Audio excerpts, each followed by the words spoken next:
Why is hypnosis so powerful? And how does it instantaneously, reprogram someone's beliefs, their subconscious mind, how they see themselves, their self-image? If someone's in a negative cycle and they feel shit and you have negative thoughts, negative feelings, and you're in this loop and you watch a podcast like this and you go, fuck, maybe it's actually me that's doing this. Give yourself this moment of being able to observe. You break free of the victimhood mentality as well. Well, at that point, you're then in a position to be blamed for your circumstances. Why do their thoughts change instantly? Because their state changes. So your thoughts appear in your awareness. Yeah. People are like, what the fuck is in your awareness? Your thoughts aren't something that you create, but your state creates your thoughts. Yep. Then ultimately, we need to prioritize our state. What state that you exist in. Ultimately, if you are constantly trying to outthink a negative state, a scenario where you're pushing harder, you've got more effort, and you're really trying forcing, right? Yeah. You can do it. You can be successful. You'll likely just look older when you get there than you need to. Tony Robbins touched on it, but he says your state determines your fate.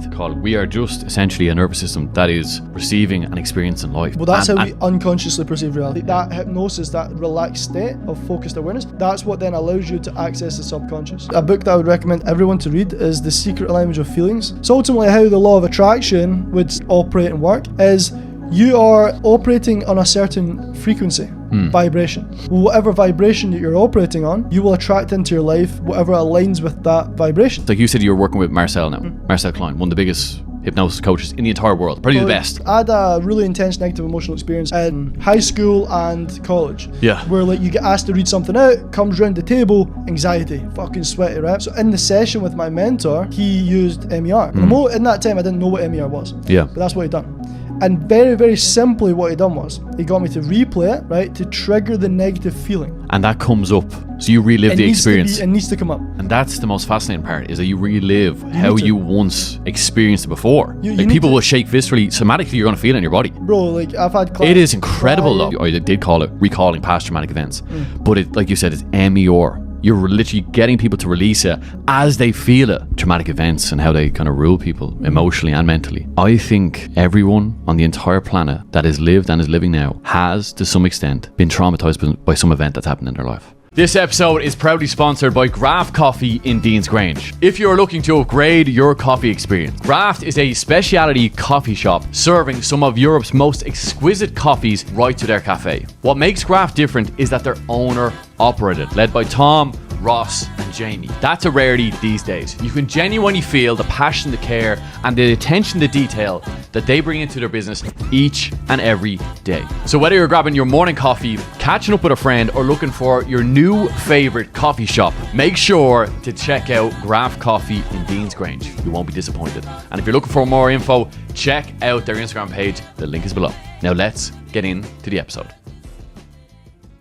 Where I'm from in Scotland, most people are this isn't ego. Like I'm not even I'm not a big guy, right? Every cunt's insecure. I genuinely make everyone feel insecure. Like that, there's people with podcasts that should have me on. Like for the content that I speak about, the level that I'm working at, bro, they should have me on because it's really good for the audience. But most people in my Scotland, they're so insecure. So I said to you when I spoke to you, I really appreciate you because you're no ego. You're really open to learning about this shit and talking more about this thing. But yeah, people in Scotland, they're insecure as fuck, bro, really. Even guys that really are doing well, they're on a good level. But it's just there's this weird thing where I think if you have that ego though, you can never absorb any new information. How can you take in something new if you're like, oh my god, I know it all, or fuck him, or all this projection of insecurity? They can't take in my shit. They'll take in what they want to take in. So it's see the whole my old mentor was very corporate, very by the book corporate, if you're wearing a fucking vest no one will listen to you type shit. That's what I kind of agree to an extent, right? Yeah. When you get people like Neuro Knowledge and he's wearing a vest and fucking shades, bro, and everyone is this guy's obsessed with him. So we also live in a bit different times now, don't we? It's a bit more flexible. Yeah. But yeah, I think most people are they're glued to where they see things from. And this is a cool thing. It's we're having a podcast today and we're speaking from our current level of awareness. We're going to look back at this podcast in a year's time and go, bro, we didn't really know that much. Yeah. How much have we learned in the last year? That's how every time that I level up my awareness, my paradigm, I look back. Now I've got to a point where I'm not glued to this thinking this is all that is. A quote that I have, I genuinely don't think anyone's ever said this. a wise man changes his mind. That's genuinely a quote that I always have in my head. I don't know who said this. Maybe I made it up. I think I did, right? But when you think We'll about give it to you. Kyle Ritchie's quote. Bro, a wise man changes his mind. Yeah. Think about it. Like, well, you're not fixed then. That's the biggest thing. A wise man always changes his mind. Yeah. I think I might have seen it somewhere, like, or I've actually made it up because I can't think of who has seen that. But yeah, bro, literally. And it's whether changing your mind is like allowing a new perspective to come in. Yeah. Or like actually rewiring your whole fucking mind and like entering a new paradigm. Because we're fixed at paradigms that are keeping us at like a certain level. 40k a month. Yeah. Right. But there's a paradigm that we can step into where we're making 10 million a month. 100%. Yeah. I'm going to make tens of millions. It's already done, right? There's just a paradigm that I haven't entered yet that allows it. Does that point? I'll see it. This is how. Of course, it's fucking easy. I'm going to go do this. That's how I make 10 million this month. Yeah. But right now, I can't see that because of. Is that because you haven't experienced or the belief? Obviously, the beliefs are there that you can definitely do it. Is it because you haven't experienced? The beliefs aren't there. They're not there. They're not. So you haven't adopted the new beliefs. You can't perceive reality. We're getting into some good shit, but you can't perceive reality through a lens that doesn't align with what you subconsciously believe to be true. You don't actually see life in a way that is out of alignment with what you believe subconsciously to be true. You can't see it. But this is because that's the shades, the lens you're wearing. Yeah, it's like you think about And how do you break down these beliefs then? Because like you are going from, let's say you're currently at 40. Have we started the podcast? We can if you want. No, or is this us warming up? It's a warm up. We can get into the main game if you want. No, it's rolling. No, I had it from the start. Okay. I never do big introductions, grand introductions, because people get a bit heightened. I know you wouldn't get like that, but I just like ease into it, let it flow. Okay. But anyway, the point I'm trying to ask you there. I've been in flow since the park, to be fair. Happy days, man. So you're at 40k now, right? And you're looking, let's just say 10 million, this broad, grandiose number, right?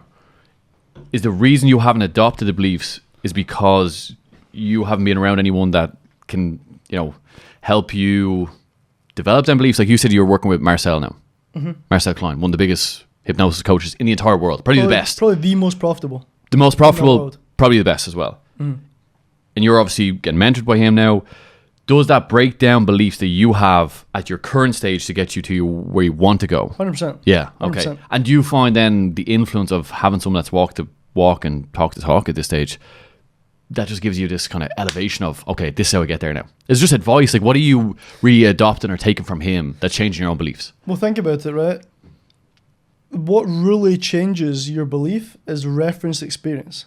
Evidence. It's like, yeah, but like an experience that you can reference. So think about it. Would you believe, this is just a very out there example that just makes this very easy to understand, right? Yep. I like to use either extreme examples or super simple, right? Yep. Sometimes too extreme. Some of my clients will be fucking telling you that it's too extreme, some of the examples, right?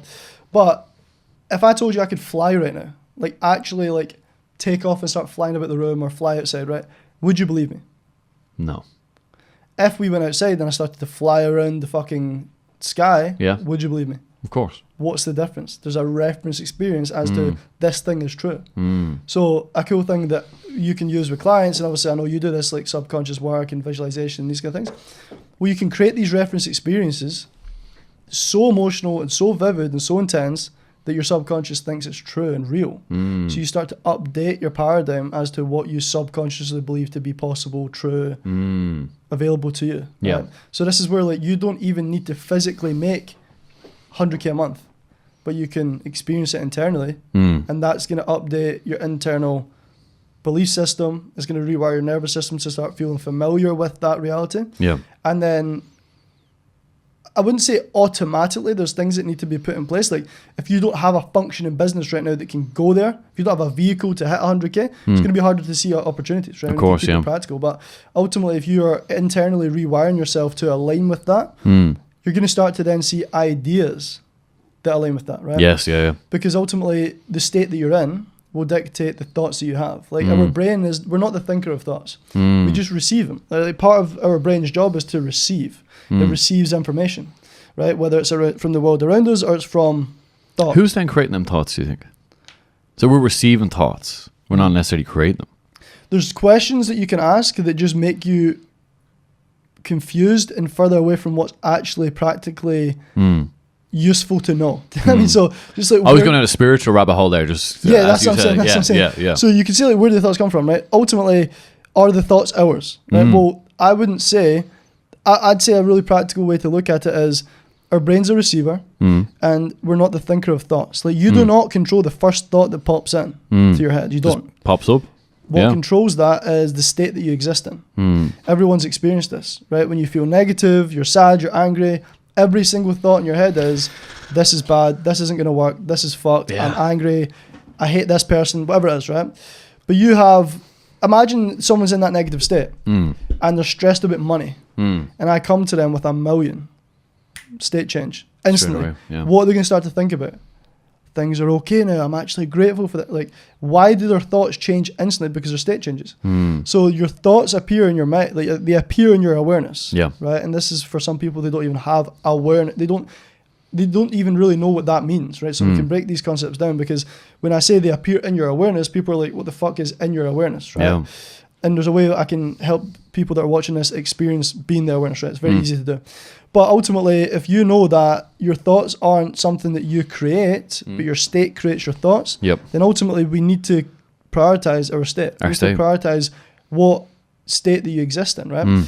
And we've spoke a lot about nervous system before the podcast. We've had these conversations. Ultimately, if you are constantly trying to outthink a negative state, or you're trying to create a scenario where you're pushing harder, you've got more effort, and you're really trying forcing. Forcing, right? You can do it. You can be successful. You likely just look older when you get there than you need to. There's going to be more stress, there's going to be more friction.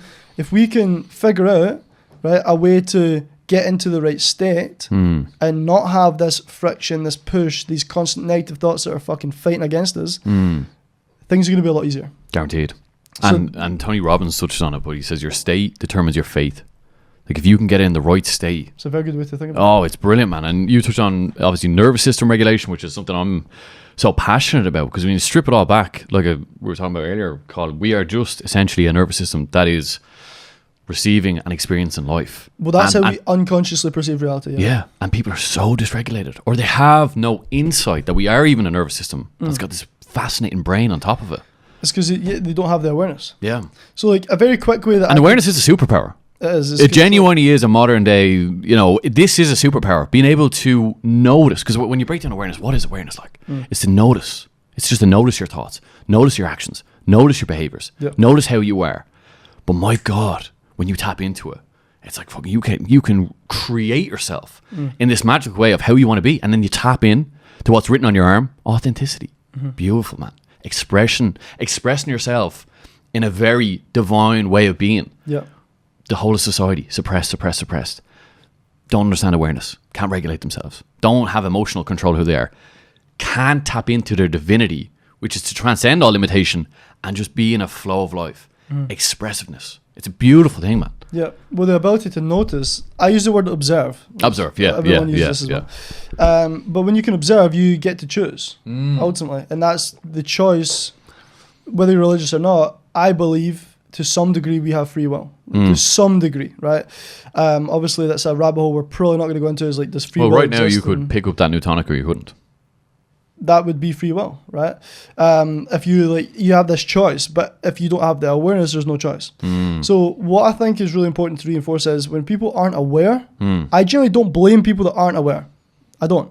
If someone's in a negative cycle and they feel shit, if you're watching this right now and you have negative thoughts, negative feelings, and you're in this loop and you watch a podcast like this and you go, fuck, maybe it's actually me that's doing this. And you give yourself this moment of being able to observe. You break free of the victimhood mentality as well. Well, at that point, you're then in a position to be blamed for your circumstances because you become aware. You become conscious of what is going on, right? So a very easy way to tap into the observer seat, I like to call it. The actual, the place where you can observe is you could close your eyes right now.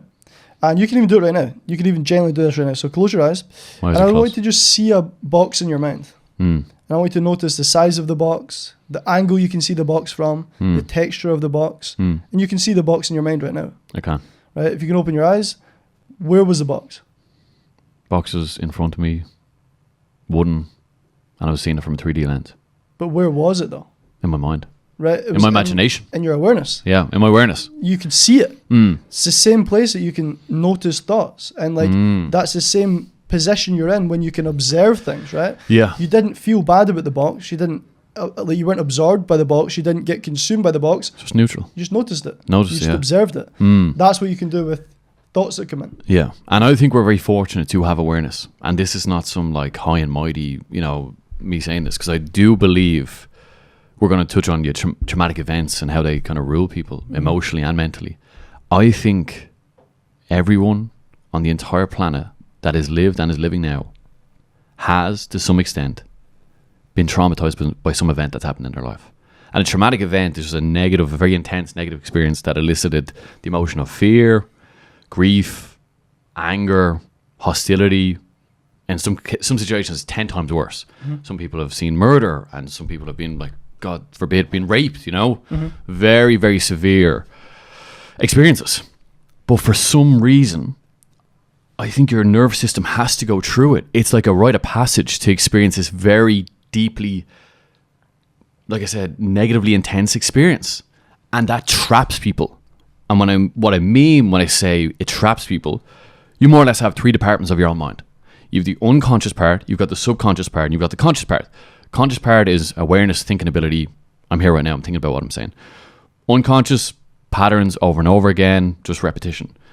The last part, the unconscious part, is where we store all the files that we don't want to look at. That's why it's at the back of the mind, right? And what do humans do? We run further away from pain than we ever do towards pleasure. And I think when people experience a very traumatic event, your mind goes, I never want to look at that again. I'll throw it in the filing cabinet at the very back so we don't have to observe it whatsoever. But what does Carl Jung say? Until we make the unconscious conscious, it will rule our life, and we will call it fate. So we have to go back in time. We have to go back to early childhood, maybe teenage years, maybe just, around that time you're going to experience something that would be quote unquote traumatic. Yeah. Everyone experiences in different ways. Joe Rogan says it best. The worst thing that's happened to you is the worst thing that's happened to you, because it's subjective. It's based on your own opinion and nothing else. But for us to become aware, the point I'm trying to make, Kyle, for us to become aware, we have to figure out where that traumatic event is. I experienced myself. A year ago, I went to a psychotherapist because I had something pop up off the back of a relationship, a breakup in a relationship. I had all these experiences from my childhood pop up out of nowhere. And I was like, fuck, I need to face this shit. I can't run away from it. What do everyone do? It's so much easier to run from pain than it is to face it, integrate it, and overcome it. And I know you've touched on these NLP terms as well, like parts integration, and we're probably touching on it in a second. The point I'm trying to make with all of this, if you're listening to this right now or watching it, you have 100% experienced a traumatic event in your life. And for whatever reason, you don't want to face it. No one wants to face it. But the best thing you can do is face it head on, overcome it, integrate it, understand it, like detach the emotions that were attached to it, and move your life forward. And I often find with doing this for myself, with a psychotherapist last summer, and my clients now, they have this sense of freedom, lightness, and are like, oh my God, the lens they see the world now is completely different. No more anxiety, social situations they can engage in. So I just think it is critical for awareness to assess your past traumatic events. Yeah, well, by looking at them, you're creating awareness. On the 27th of September, I'm hosting a seminar. Over 100 people in the room, at least 100 people. Everyone's going into a state of hypnosis and getting rewired at the deepest level. This is going to happen, right? Everyone's going to come in, maybe misaligned in certain areas, core values in their life, health, wealth, relationships, whatever it is, and they're going to leave the room the most aligned version of themselves. That is the goal of this seminar. It's not just to come in for me to sell you something or anything like that.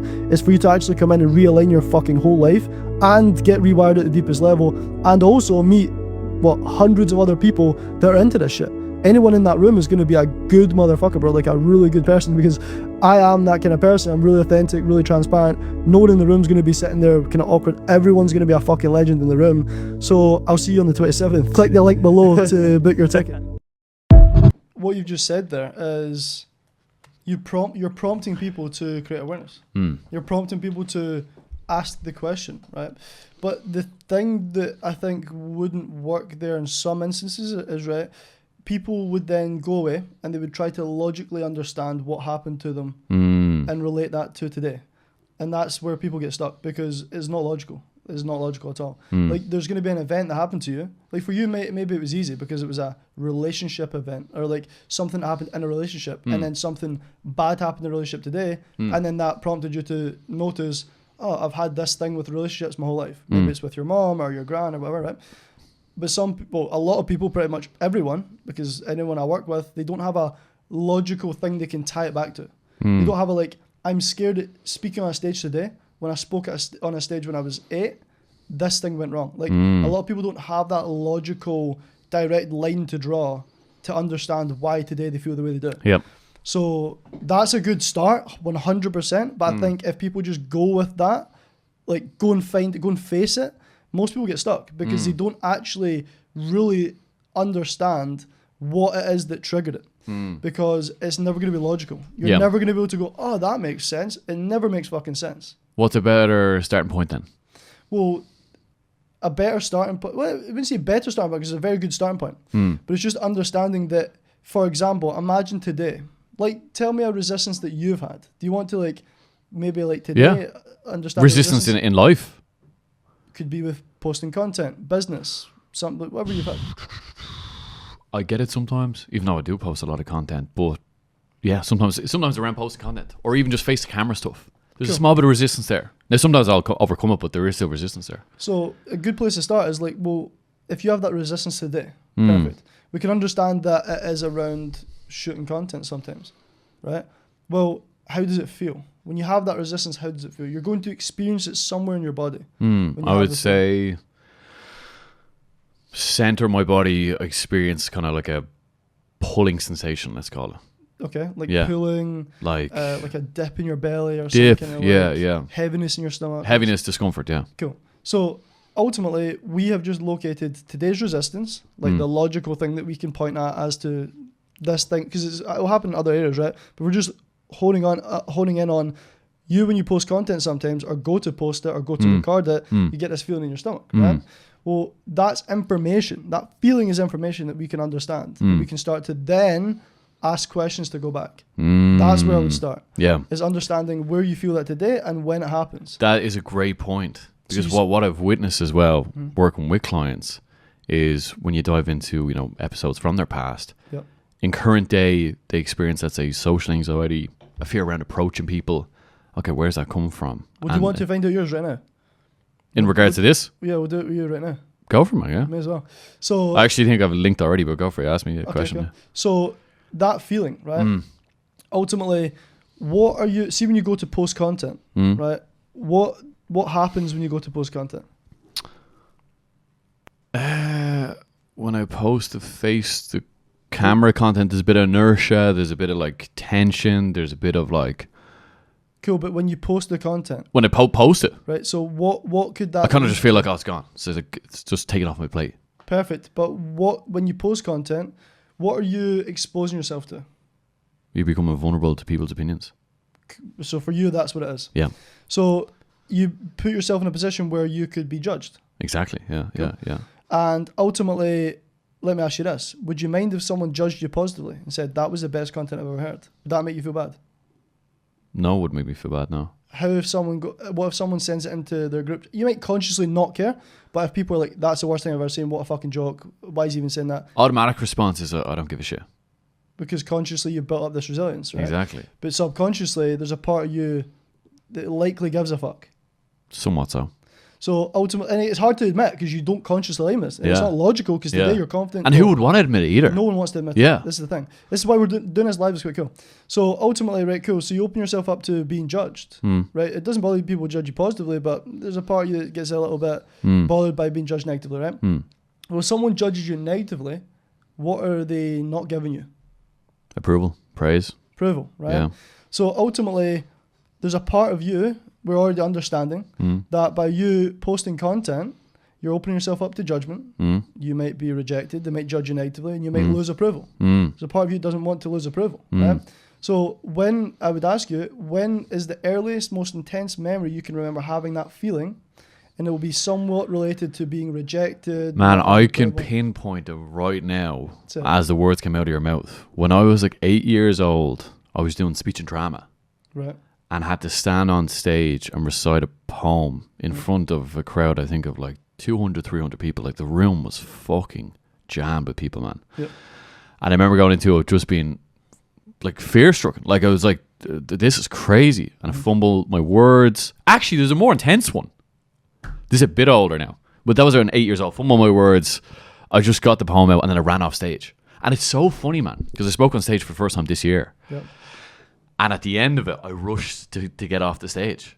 So the same thing I done when I was 8 years old, I'm still doing at 28 years old. We're going to speak about why that happened. It's crazy, man. So 8 years old is when it started. Maybe there was a more intense one later on, but that's probably 8, maybe even younger, but like, that's the one right now you can think of, right? Yeah. And I guarantee when you think back, it's the same feeling in your stomach. It's the same heaviness that you had, is it? It would have been, yeah. Yeah. No, is it though? Sorry, so you're speaking on stage this year? No, think back to when you were 8. Yes. No, same feeling. Yeah, same feeling. It's the same feeling, right? Yeah. So It's all related. In that moment, right, there's a couple of things that happen. In that moment, your nervous system stores that emotion and it creates a part of you that then will prevent you from doing that again or create resistance to doing that because that is registered as a threat, right? Yes. But your subconscious mind is irrational, doesn't make any logical fucking sense. So even when you're an adult and you're confident, you're big fucking solid James that's 6'3" or whatever you are, you're fucking tall. You're on stage as a fucking man. Yeah. But you have this fear. Well, it's the part of you that was designed to keep you safe, right? Because your nervous system remembers everything, man. It's so intelligent. Right. So let's speak. I want to like get a couple of details here, Rick, so people like really get what's happening. So ultimately, that happens. Yep. Your subconscious mind is always processing reality without even fucking knowing it, right? Like we only genuinely perceive a tiny amount of information that our brain actually takes in. We take in millions of pieces of information, right? So not only does your nervous system like store that, and if the same thing happens again, right, or something that resonates, there's something called emotional resonance, right? And again, I quote off of this.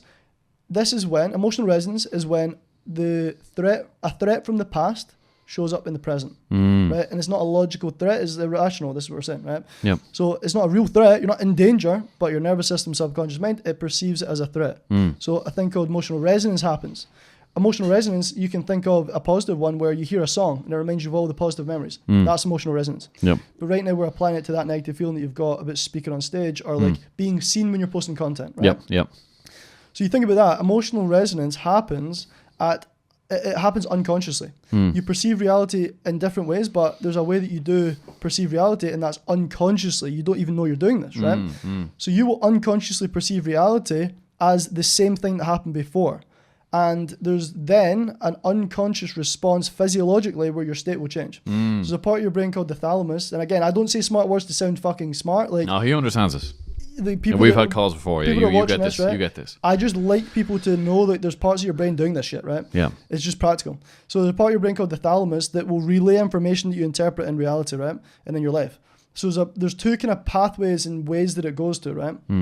There's a slow pathway, and it takes the information, it relays it to the prefrontal cortex, the part of you that knows you shouldn't be anxious, the part of you knows it should be fine. So you're thinking part of your brain. That's the slow part, yeah.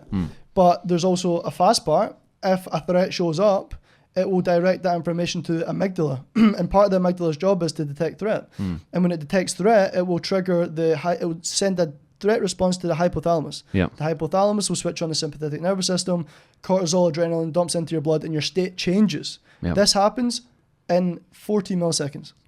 The prefrontal cortex, the slow path, happens in 500 milliseconds. Which makes a lot of sense because we want to detect danger rapidly. As quick as you can. Exactly. Because your main role of your nervous system, your subconscious mind, is to keep you alive. Yeah. So ultimately, if you've learned this thing's unsafe, then ultimately your nervous system is constantly scanning reality unconsciously to perceive threats that might be there to keep you safe, right? But because of the pathways that it takes, the slow pathway being the part of you that knows that you shouldn't be nervous, well, ultimately, before you even get a chance to notice and be aware and observe, it's already happened. Yeah. Your state's already changed unconsciously. And because your brain is a receiver, not the thinker of thoughts, your thoughts will appear in alignment with that state. So what happens? You start to think about every reason why you're going to fuck up the talk, or why you shouldn't post the content, or why you should just do it tomorrow. And then your self-talk becomes, it's a really good idea, I'm just going to leave it. Sometimes you've probably not posted, right? And it's because there's been times, or you take down a post.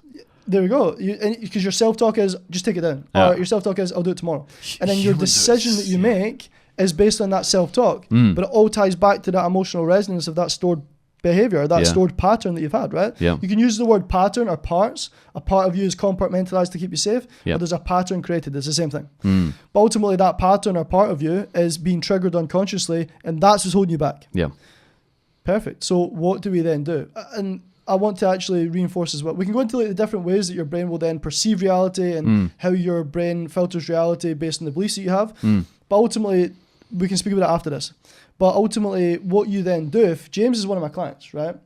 We could do work together, right? It'd be a good idea. You've got that thing. I can help you remove it in minutes. Like, I mean, inside 10 minutes, that will not exist in your fucking nervous system. It'll be gone. Completely gone. Permanently gone. Yep. I can guarantee it. Based on who you are, the subject you are, how good you are to work with, I already know it would be gone in 10 minutes. Like, actually, not even any longer. Probably 5 minutes, generally. Yeah. That's the next step, is because we've understood that, right, we would do a little bit more awareness around like what that then means and what your nervous system then learned. Yep. Ultimately, if we put it in short and don't go into too much detail because we're sitting on a fucking podcast, your nervous system learned being seen leads to A threat. Yeah. Danger. what was the feeling that you had? Anxiety in your stomach. Yeah. That. Yeah. Speech and drama. Anxiety, Fear, whatever it anxiety, was. judgment. Right, so you've got a subconscious association to that thing. Right, so what we will do, this is what happens.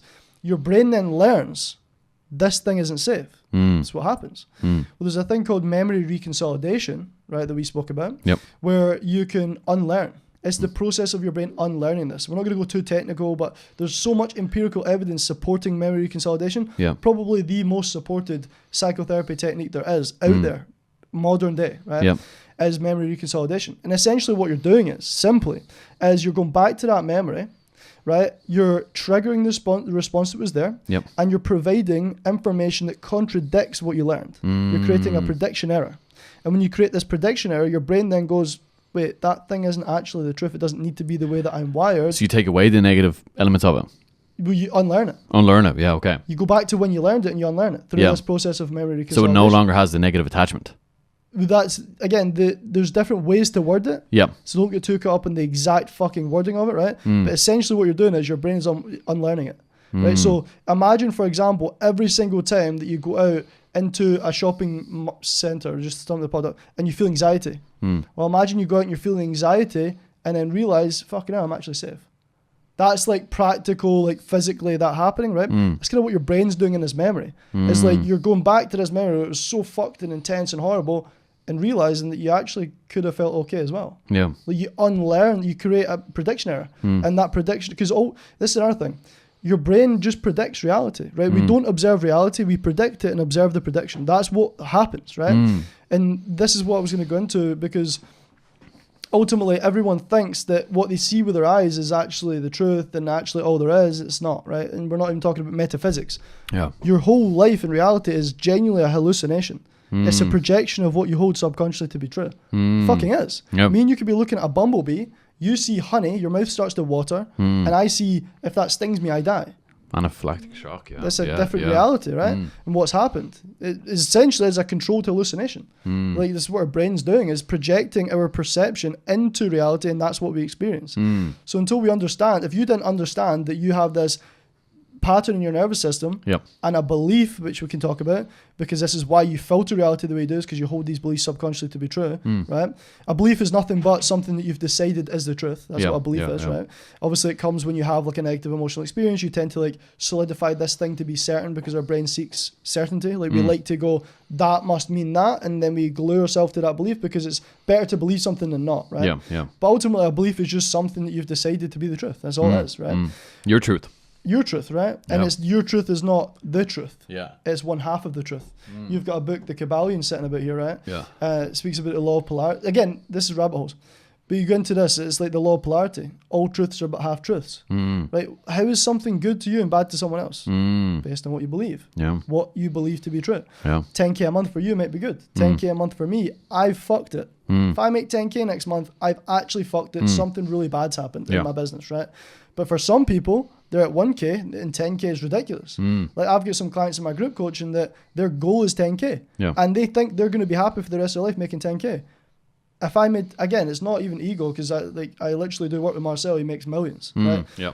But if I made 10K, it would be bad. Yeah. It'd be really bad. Fucked. Like, I wouldn't be able to cover expenses, right? Yeah. So with that being my truth, why is that my truth? It's not the truth. It's based on my beliefs. Right? So... and where have you learned kind of this emotional resonance part that you touched on there?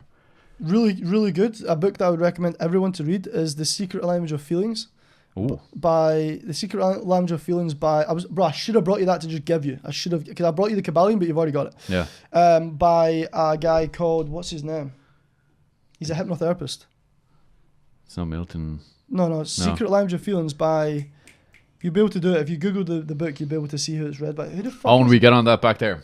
The Secret Language of Feelings. Thank you. The Secret Language of Feelings by. We'll find it. I know who it is as well. What Yeah. the fuck is going on? Anyway, really, really good guy. It's going to annoy me that I don't know his name, because I do know his name. Anyway, we can continue. Interesting. Obviously, you are known predominantly for hypnosis and be a hypnotherapist. That's the angle that I've taken, yeah. Yeah. It's just more eye-catching for people. Like. Why is hypnosis so powerful? And how does it instantaneously, reprogram someone's beliefs, their subconscious mind, how they see themselves, their self-image, all the bells and whistles? Mm-hmm. How does hypnosis get right to the core by you putting someone under the influence of the power of your voice and then more or less changing their entire paradigm based on what you say for their own benefit? Yeah. Thing you need to reinforce is hypnosis is you doing it. I'm not, You're facilitating. I'm facilitating and I'm helping and I'm like saying the right things and I know how to do it. But without you, it is not possible. Most people can't do it. Yeah. But you can't, I do self-hypnosis, I rewrite my own memories. Like I've done that multiple fucking times over How does the that years. look?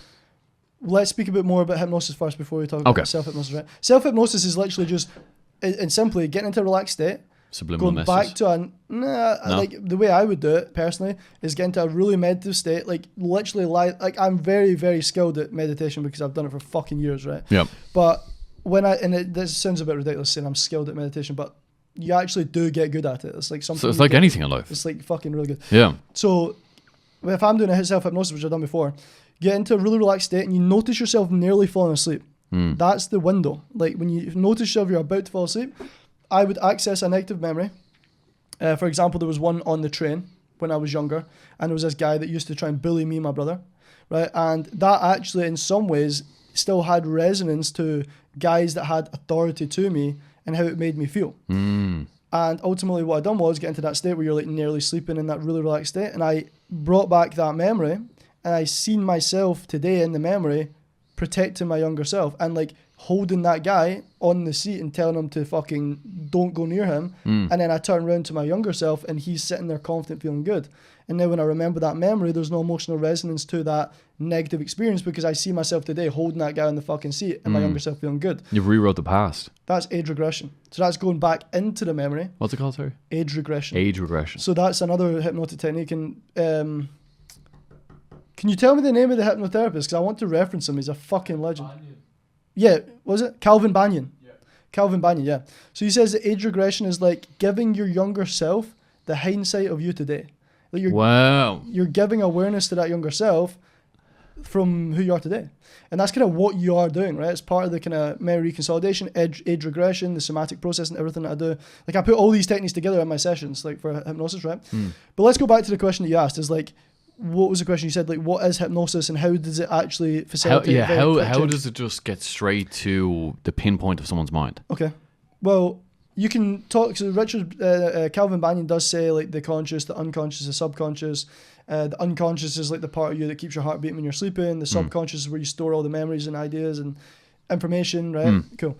Ultimately, hypnosis is essentially. I want you to just think about it as a relaxed state, right, where you still have awareness. You're not unconscious, you're not being controlled by me, like anything like that. You're just getting into a very relaxed state, and in this relaxed state, it's very similar to the state that you're in between the ages of 0 and 7. And ultimately, in this state, when you get into a relaxed state, your brain will produce brainwaves called theta. You obviously know this. And when your brain's producing theta brainwaves, right, the analytical mind becomes quiet, right? I want you to think about this. You have a subconscious mind and a conscious mind. Just use this model of the mind. And the subconscious is where all the programs are stored, right? Where all the patterns are stored. Your pattern of feeling like that, that's stored in your subconscious, right? Well, if I said to you, James, just feel confident, just fucking do it. What's going to happen? No reference points either to feel confident. Well, sorry, under hypnosis. No. If I just say to you right now, yeah, why the fuck do you feel that? I just feel confident. You'd be like, okay, what the fuck are you talking about? That's not going to help me, right? Why? Because you have this analytical part of your brain that's like, I want you to think about there being a filter between your conscious and your subconscious, and you have like you think about like a bodyguard in front of the, think about like a border of a country. Yeah. Like border force. Yeah. There's border force at this filter, right? Stopping anything from coming in that's not familiar. We will get back to the episode in just a moment, but if you're a business owner, an entrepreneur, professional, and you're currently feeling burnt out, lacking a bit of self-belief, you might be overthinking or feeling stuck in life, this is for you. I want you to imagine waking up every morning with a great degree of conviction and clarity in how you're going to take action on moving your business forward. You know exactly what needs to be done. You stop second guessing yourself, you make decisions with confidence, and execute consistently without procrastination. Because the truth is, the business will only ever grow to the level of the person leading it. At the Mental Performance Coaching, I help entrepreneurs, business owners, and professionals to rewire their thinking, regulate their nervous system, and build the habits that drive their business forward for more growth and more revenue. Because when you fix the founder, you fix the business. And what are the results? Better leadership, better consistency, more confidence, and enhanced revenue and profit within their business. If you're ready to stop surviving within your business and start leading it forward with confidence, click the link below to your mental performance and clarity consultation, because your next level in business starts with the person that's in the mirror. Right, so if I say to you, just feel confident, what the fuck are you doing? Just feel, and it's conscious. It's not going to go in because there's this filter that's blocking that suggestion from going in. Yeah. Right, so you're not going to accept, James, you make 100K a month today, like tomorrow. You're gonna be like consciously, what the fuck are you talking about? It's too analytical as well. Well, that's because your conscious mind switched on. But when you get into a relaxed state, the state of hypnosis, theta brainwaves, what happens is this filter opens, and the border force, there's no guards at the border. The border opens up. Think about it like that. You can pass through. You pass through it, and that then gives you access to your subconscious. Like that hypnosis, that relaxed state of focused awareness, that's what then allows you to access the subconscious. And when you're getting someone into a hypnotic state, I'm guessing you're playing sound frequencies, You don't need to. You don't need to? No, you don't need to. No. Like it can help if you put theta brainwave on. Yeah. Like I intertwine music that makes it more emotionally intense. Like with clients, because ultimately if I'm helping you anchor a really positive, powerful state, I want that powerful, positive state to be as emotionally intense as possible. Because if I'm just getting you to right now experience, for example, a very positive emotional moment where your mum is congratulating you for the success, if I do that right now, you're going to feel it, see it, and it's going to be very positive feeling, right? But if I add like Hans Zimmer, Interstellar into that, even that music alone. That's and now the association is that anchor. It's going to intensify the feelings, right? So you can use theta to get people into state. It's helpful, but you don't need to. So, but the hypnosis is just a relaxed state of focused attention, and it's allowing you to access the state that you were programmed in when you were 0 to 7. Like we're always between the ages of 0 and 7. Like you look at children. Their brains are sponges. Like they just take in anything that's around them, right? And it's because they don't have an analytical mind. They don't go, oh, wait a minute. I see my mum stressing about money. Money isn't stressful. Money's abundant. You don't fucking think that when you're 7. You just take in what you see, right? What you experience becomes your fucking whole Their reality. imagination's so vivid and they're so playful.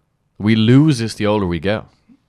Because our brains become more analytical. We lose the connection to that part of us. Yeah. Because it's conditioned out of us. It's like society doesn't want you to be connected to that part of yourself. So that's what I'm saying. Going back to what we said at the start, I don't blame people for being this way if they don't have awareness. I don't blame them. Actually, you can't. No one's to blame. Like, this is what, because one of my clients is very analytical, right? Daniel Couey, making good amount of money. I don't know if you know Daniel from the space. He's in the sales space. No. He's like fucking 20 years old, making like 70K a month. So he's very analytical. He's very, very good. He said, Kyle, you always speak about having control. Like, everyone has control. Like, surely we don't. Like, we don't have full control, right? And what I said to him was, and he was like, the people in 9/11, is it their fault they died in the towers, right? And I said, well, there's different ways to look at it, right? The Kabbalion speaks about the law of cause and effect, right?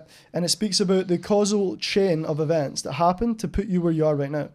You played a part in that because you've been a part of that cause and effect, that causal chain of reaction. You've been a part of it, right? Yeah. So you actually have put yourself exactly where you are today. Are you to blame?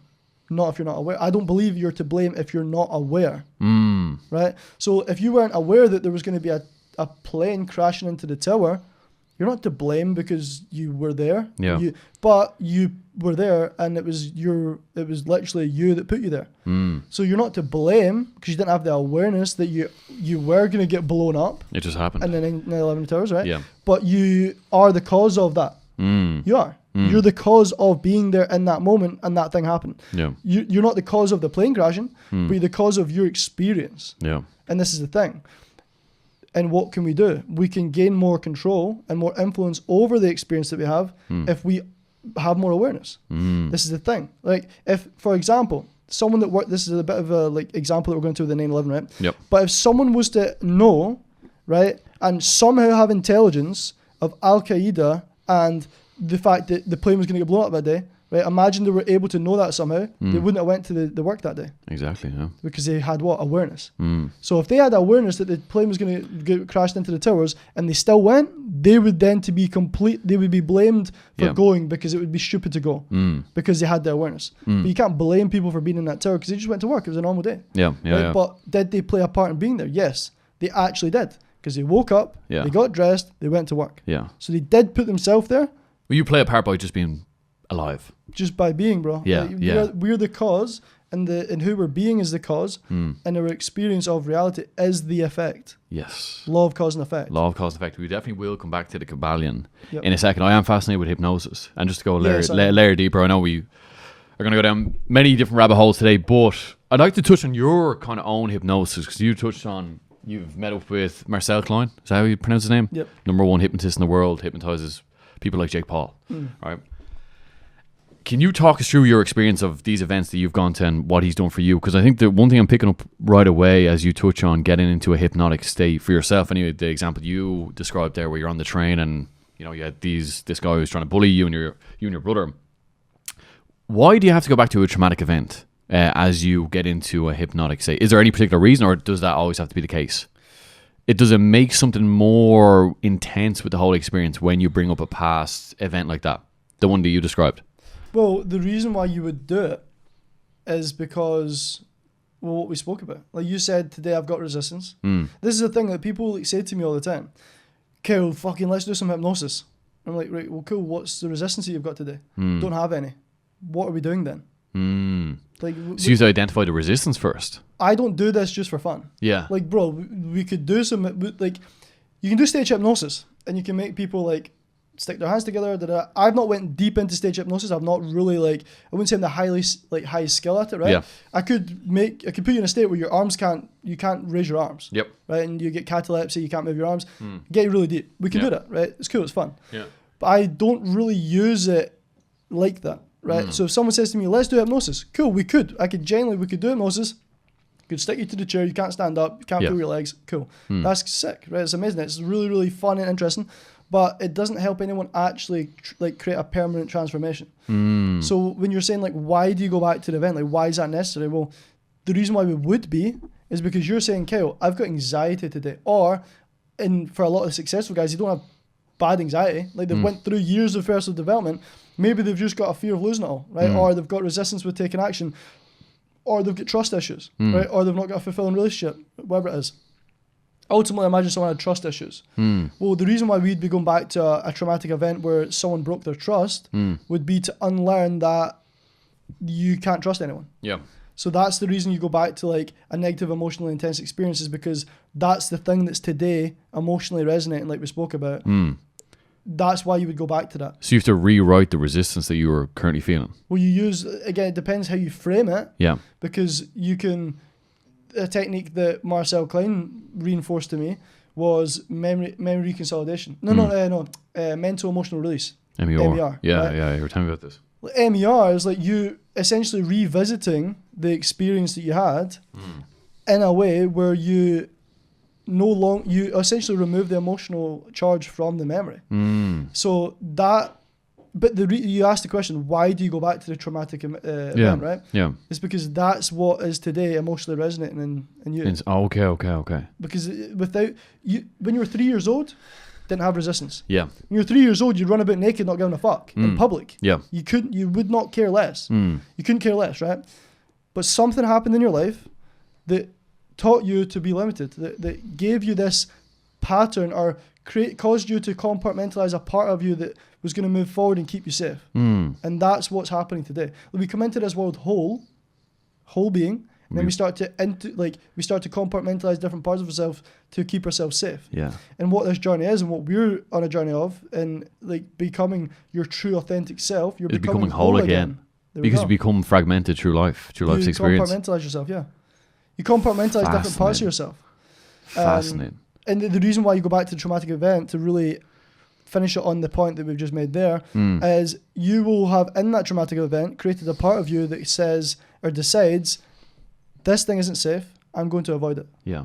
And for you to go back to that traumatic event and remove the emotional charge, whatever technique, there's a million ways to do it. It's not just one way to fucking remove emotional charge. So many ways to do it. People use... MER is fascinating though. MER is cool. People use memory reconsolidation. People use like the EMDR, where it's like the tapping and like the kind of... there's so many ways to do it, right? That create this process of transformation.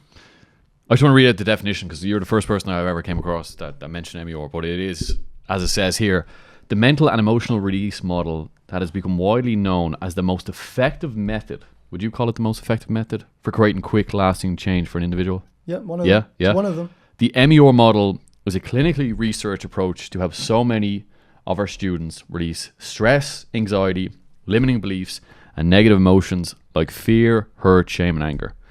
And it's also been proven to release PTSD, phobias, and depression. That is incredible.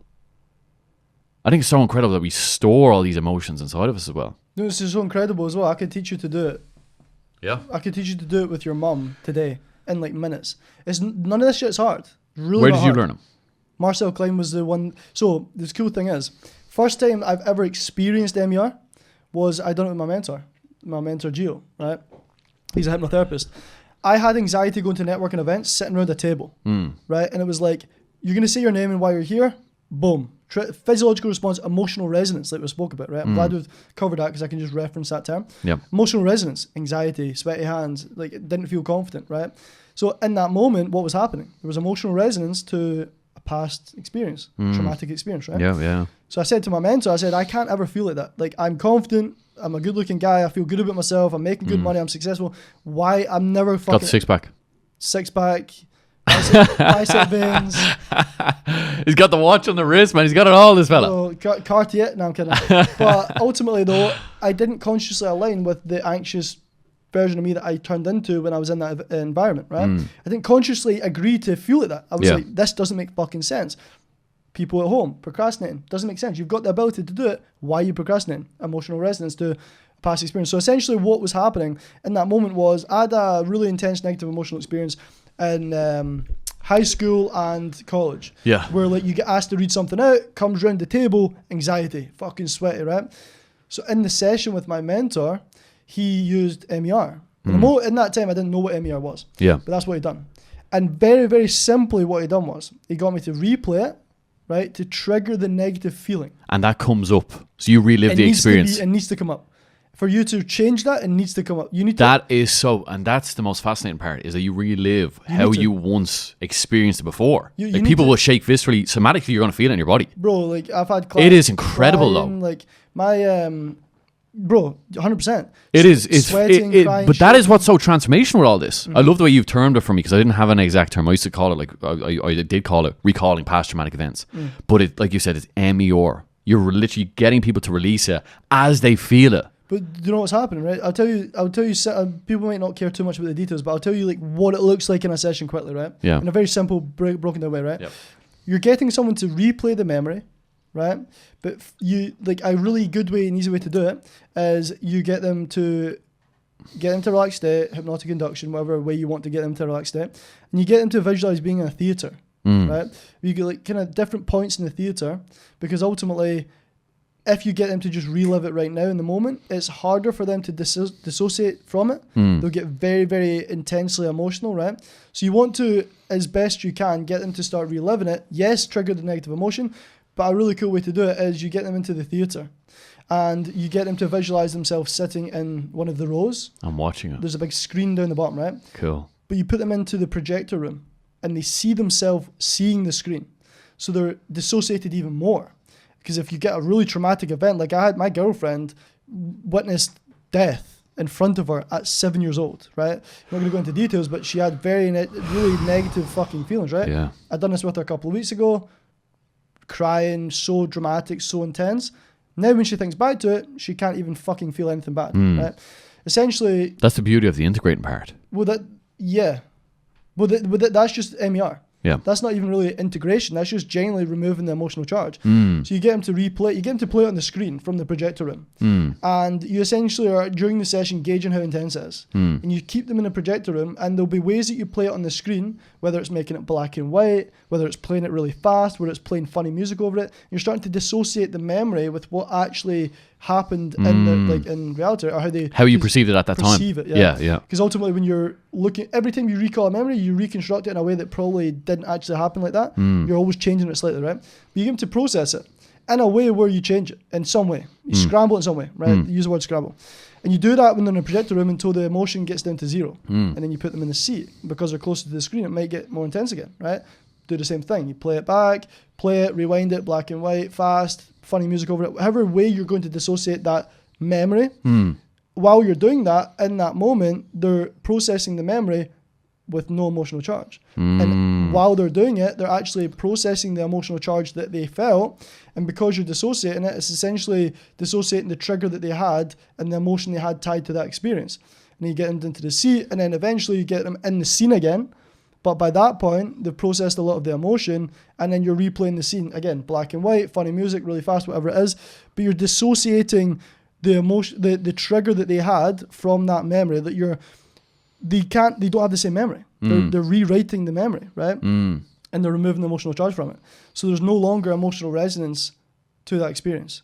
That's a very easy way to speak about how you would do it. I could show you as a hypnotherapist how it would look in a session. We can do it today. If you've got some your cameraman, if either of you have that, we can do it today. We can literally just sit in the fucking sun in the park and do it, right? During it, you need to be intuitive. During it, you need to read their physiology, how they're reacting, when to know to take them towards the screen more. It's very intuitive, right? But simply what I just told you is kind of how it works out and plays out. And from the surface, you look like you're doing fucking nothing. But this will remove trauma that you've held on to for fucking decades. But I done it with my mum, done it with my girlfriend, done it with tens of clients. I've done hundreds of sessions over the last 18 months. This shit genuinely works, and it's permanent. It's fucking permanent change. You change someone's life by doing it. Yep. Genuinely. You're rewriting their memories. You're changing how they perceive reality. But to go back to hypnosis once again. Say, for instance, you have a client, you've worked through the MER side of it, you've rewrote the past in regards to how they perceive that memory, and now they want to go. This is a pure example, but they're 15k a month and they want to get to 30k a month. With hypnosis, then how if you've already solved the problem of the MER, mental and emotional release, which is one way to do it. One way to do it. How do you take them to the next step of creating this identity where they go on to make 30k months or 40k months or 50k months? What are you doing there? What's a layer deeper? It's all identity based work, but how do you do it yourself? So there's a process that I do, because hypnosis isn't done for you. It's not. We could do hypnosis, and if you go back to the same environment, you're around the same people, you get the same triggers, you're probably going to fall back into the fucking wrong pattern again, right? Yep. After you do hypnosis, the new behavior, the new identity, it needs to be rewarded. Because if you, for example, let me give you an example. Imagine you felt anxiety, right? And you remove the anxiety and then start to feel confident. Well, you then come out of that, and then you go and if you don't go and do something that rewards the confidence, then that confidence won't become permanent. Because if the new behavior isn't rewarded, then you're not really creating a scenario where there's a new feedback loop. I do this thing, it feels good, I'm going to do it again. Do this thing, it feels good, and it becomes this feedback loop. That won't happen if you don't do anything after the hypnosis that aligns with the shift that you had. Okay. Right. So for permanent change, it's not just do a hypnosis. Yeah, cool. You will genuinely not have the same emotional intensity tied to that memory or emotional resonance, but the change of behavior. But for you to actually materialize results, for you to actually really create a fucking different life, there needs to be an intentional approach after the hypnosis. Yes. That allows them to support the new identity and reward the new behavior. Yeah. Right. So I'll speak about the process in a minute, but I want to actually speak about something really cool, right? Because we've not spoken about beliefs. Yeah. You happy to go into that? Oh, far away, man. Right. So you also need to understand what beliefs that you hold subconsciously. Because in that intense emotional experience that you have, you also form a belief, right? You hold a belief subconsciously. I can't speak on stage. Right. I'm not good enough. Yeah. I can't speak on stage. Others always judge me. Yeah. I can't do it, right? Yeah. So imagine you have a belief that I can't do it or I'm not good enough. Let's do that. Because a lot of people have inadequacy as a pattern. I actually noticed this. Even I've got a client he's moving towards $1 billion exit. He has beliefs of I'm not good enough. He's building a fucking unicorn company, right? Mental. He's on podcasts, he's on fucking magazines. Like, this guy's like really like reaching levels. That's just so deep rooted. So deep rooted, right? But if you believe, that's fascinating. It's crazy, right? And it actually makes you realize, that's counterintuitive to the belief he has, though, isn't it? Or is that why he's worked so hard to get himself where he is?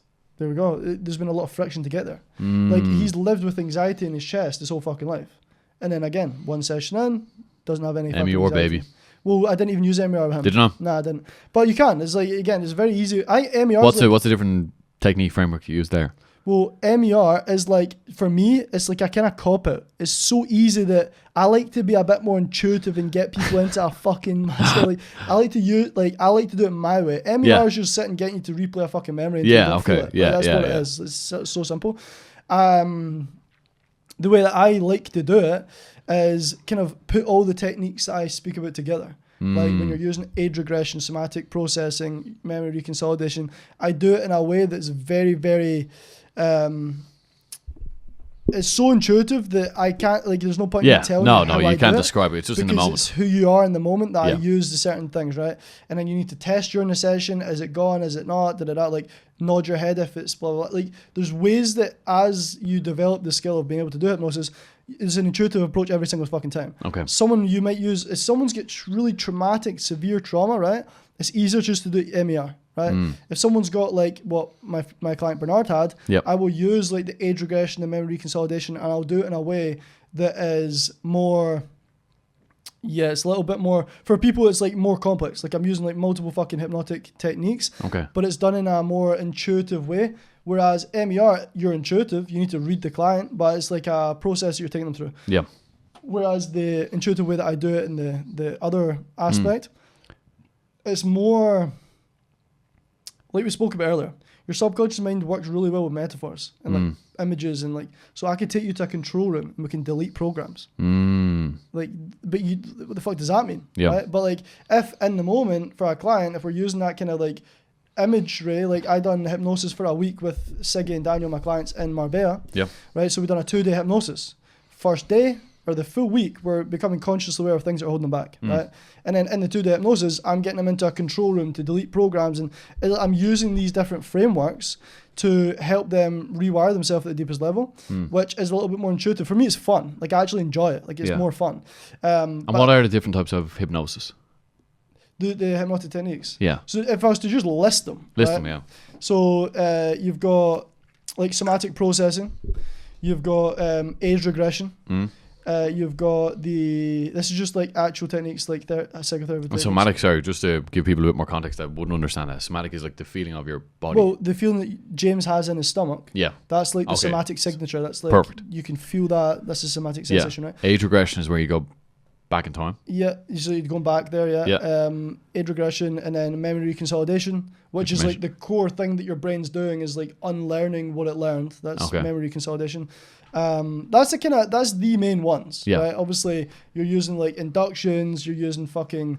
There's always, if you're good at what you do as well as a hypnotherapist, there's always like embedded commands or suggestions that you're using that they won't pick up on, but it's landing and it's doing what it has to. It's like, there's certain things that I'll say that helps a client like instantly relax. Like, as soon as I say it, they'll just completely relax. We will get back to the episode in just a moment, but this episode is sponsored by Aerostone. If you are looking to transform the exterior of your home, Aerostone is a stone masonry company specializing in natural stone walls. From entrance pillars to garden features and bespoke stonework that last the test of time. What sets Aerostone apart is their commitment to craftsmanship, using only the highest quality materials to create timeless stonework, but not only enhances the beauty of your home, but also adds additional value to it. Founder Rob Gann takes immense pride in every project, ensuring every client receives exceptional attention to detail from the first conversation through to the finished product. If you are building, renovating, or simply want to enhance the exterior of your property, choose craftsmanship that lasts. Get in touch with Rob and the team at Aerostone. His details will be in the links below. Now let's get back to the episode. How does that happen? because they're so suggestible. It's like when you get someone to that relaxed state, their subconscious is just listening to what you say, right? So if you say, if, for example, like when clients are in state and I say, you get to the end of it, it's like eyes open, wide awake, or like eyes open. Yeah. If you watch it, if they're actually in state, their eyes will open as soon as you say it. It's like there's no delay. And it's because it's subconscious. It's not you don't need to think about opening their eyes. And is that what you mean when you say trance-like state, getting people in trance? Just the state of hypnosis. State of hypnosis. Yeah, it's like that relaxed state where your conscious mind is quiet, right? And straight away, does their brain go straight to the theta brainwave state? Not necessarily. No. If someone's like this is where it's intuitive, because you get a subject that's done a lot of meditation. Like, bro, I could get you into state in 10 seconds. Like maybe 10's a bit dramatic, 30 seconds. Yeah. You'd be really easy to get into state because you're always meditating, you're always accessing that. Yeah. If you get someone that's really dysregulated, never done this before, super anxious, super uptight, you maybe take a little bit of a longer, or you use a pattern interrupt. Yeah. Right? Or you use like a shock induction. Like there's different ways that you can just shock people into fucking state. But again, to get bogged down on like specific hypnotherapy or hypnotic techniques, no one really gives a fuck, right? But ultimately,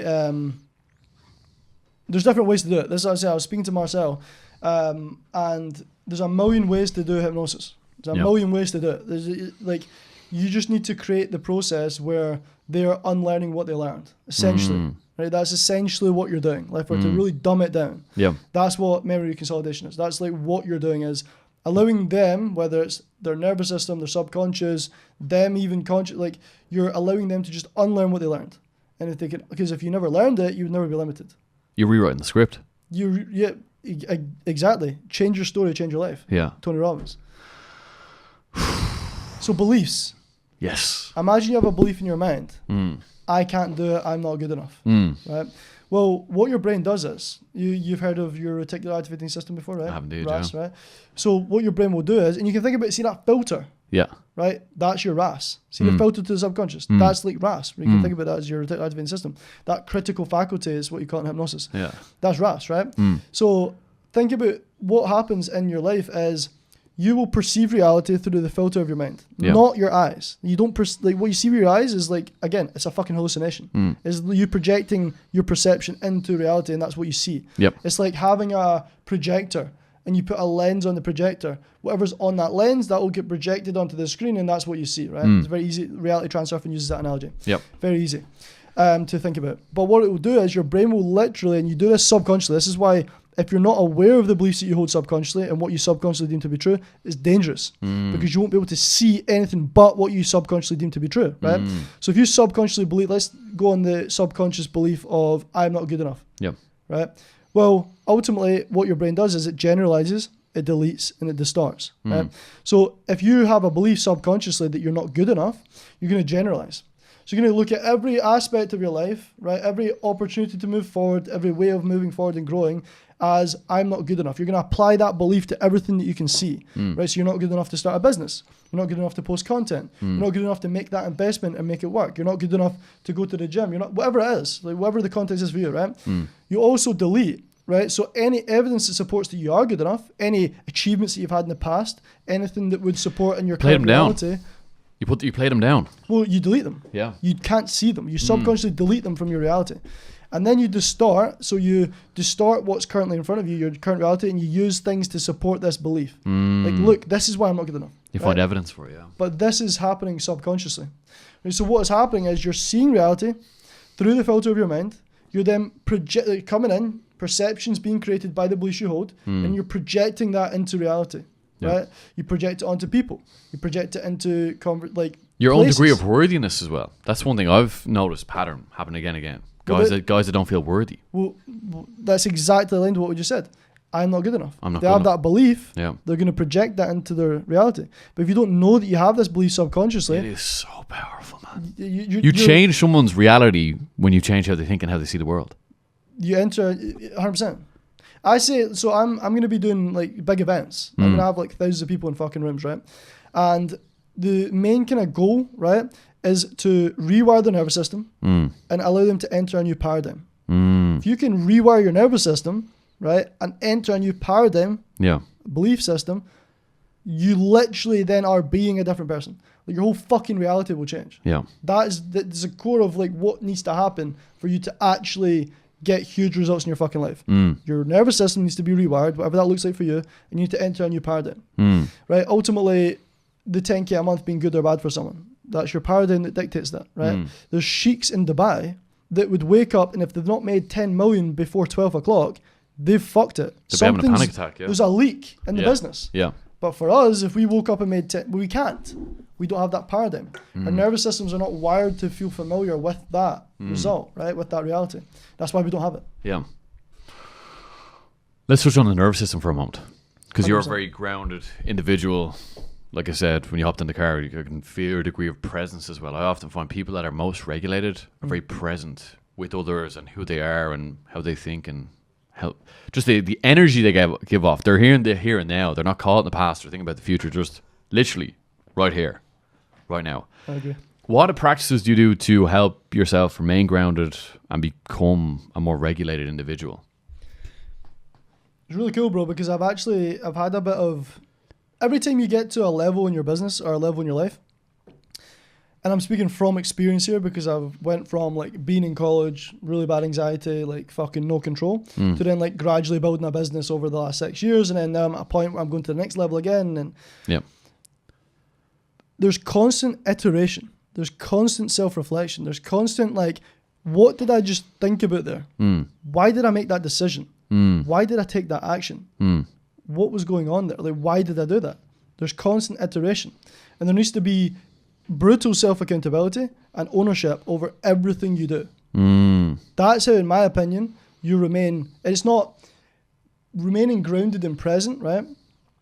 That's maybe slightly different, right? But in order for you to be fully like self-acceptant, fully being the version of you that's fully at the highest level, you need to have that self-reflection and that level of self-awareness. I've done that enough times to allow myself to be so accepting of who I am that in the moment I no longer need to overthink what I'm doing, what I'm saying. And that's what helps with presence, because you're not thinking about it. You're not thinking, you're just being. Yeah. The ultimate paradigm is being, right? So like be, do, have. You've heard of this before, probably, right? Biblical. So people either have or don't have, or they just do something.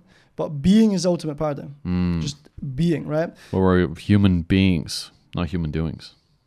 We are meant to havings. Havings, yeah. But no, it's but that. So when it comes to like being grounded and being present, I think to get there needs to be a lot of self-reflection. There needs to be a lot of self-awareness in order for you to get to the point where. I think you touched on it there, self-acceptance. Like how many people are anxious in the moment of who they are? They're so in their head. Presence comes from when you're in your body. You're present when you're in your body. You're not thinking analytically about how am I engaging with Kyle right now. I just simply am. I am in this moment. But I think there's such power behind accepting yourself. And I know you've got a tattoo on your arm, like I mentioned earlier, authenticity, and how that is like such a beautiful place to get to in life where you're truly accepting of yourself and you let yourself flourish just through self-expression.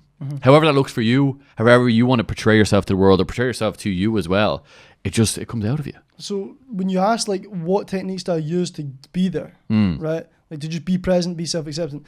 I had a conversation. I spent a few weeks with some of the guys in my team, like my sales closers, my setters, in Marbella, right? And there was one night we were just having a conversation. Like, every night was wisdom. We were fucking really like getting deep. And I said to them, "It's fucking mental, right?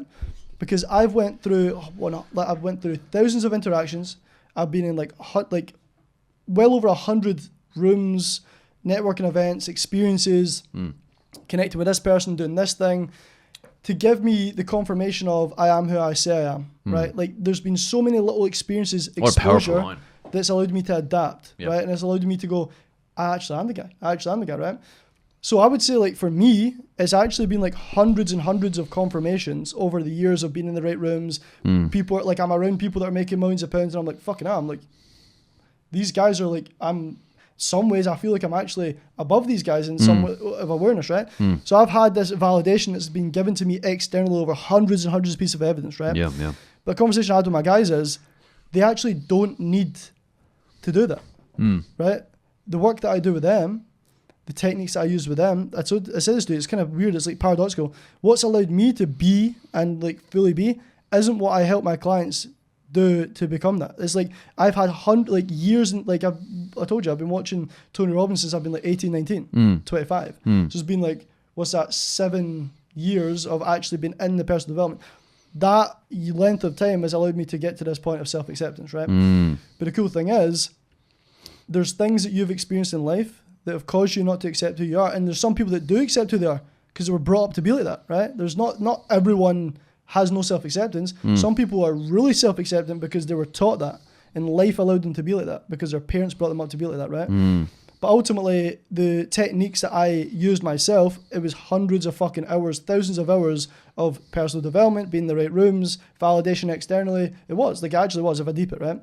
But the techniques I will help clients use today is understanding at what point in their life they learned not to accept themselves or to hold themselves back or whatever. And we use these techniques of hypnosis and bringing awareness to these subconscious beliefs that allows them to then change that belief and allows them to then accept themselves. Like, and to be seen.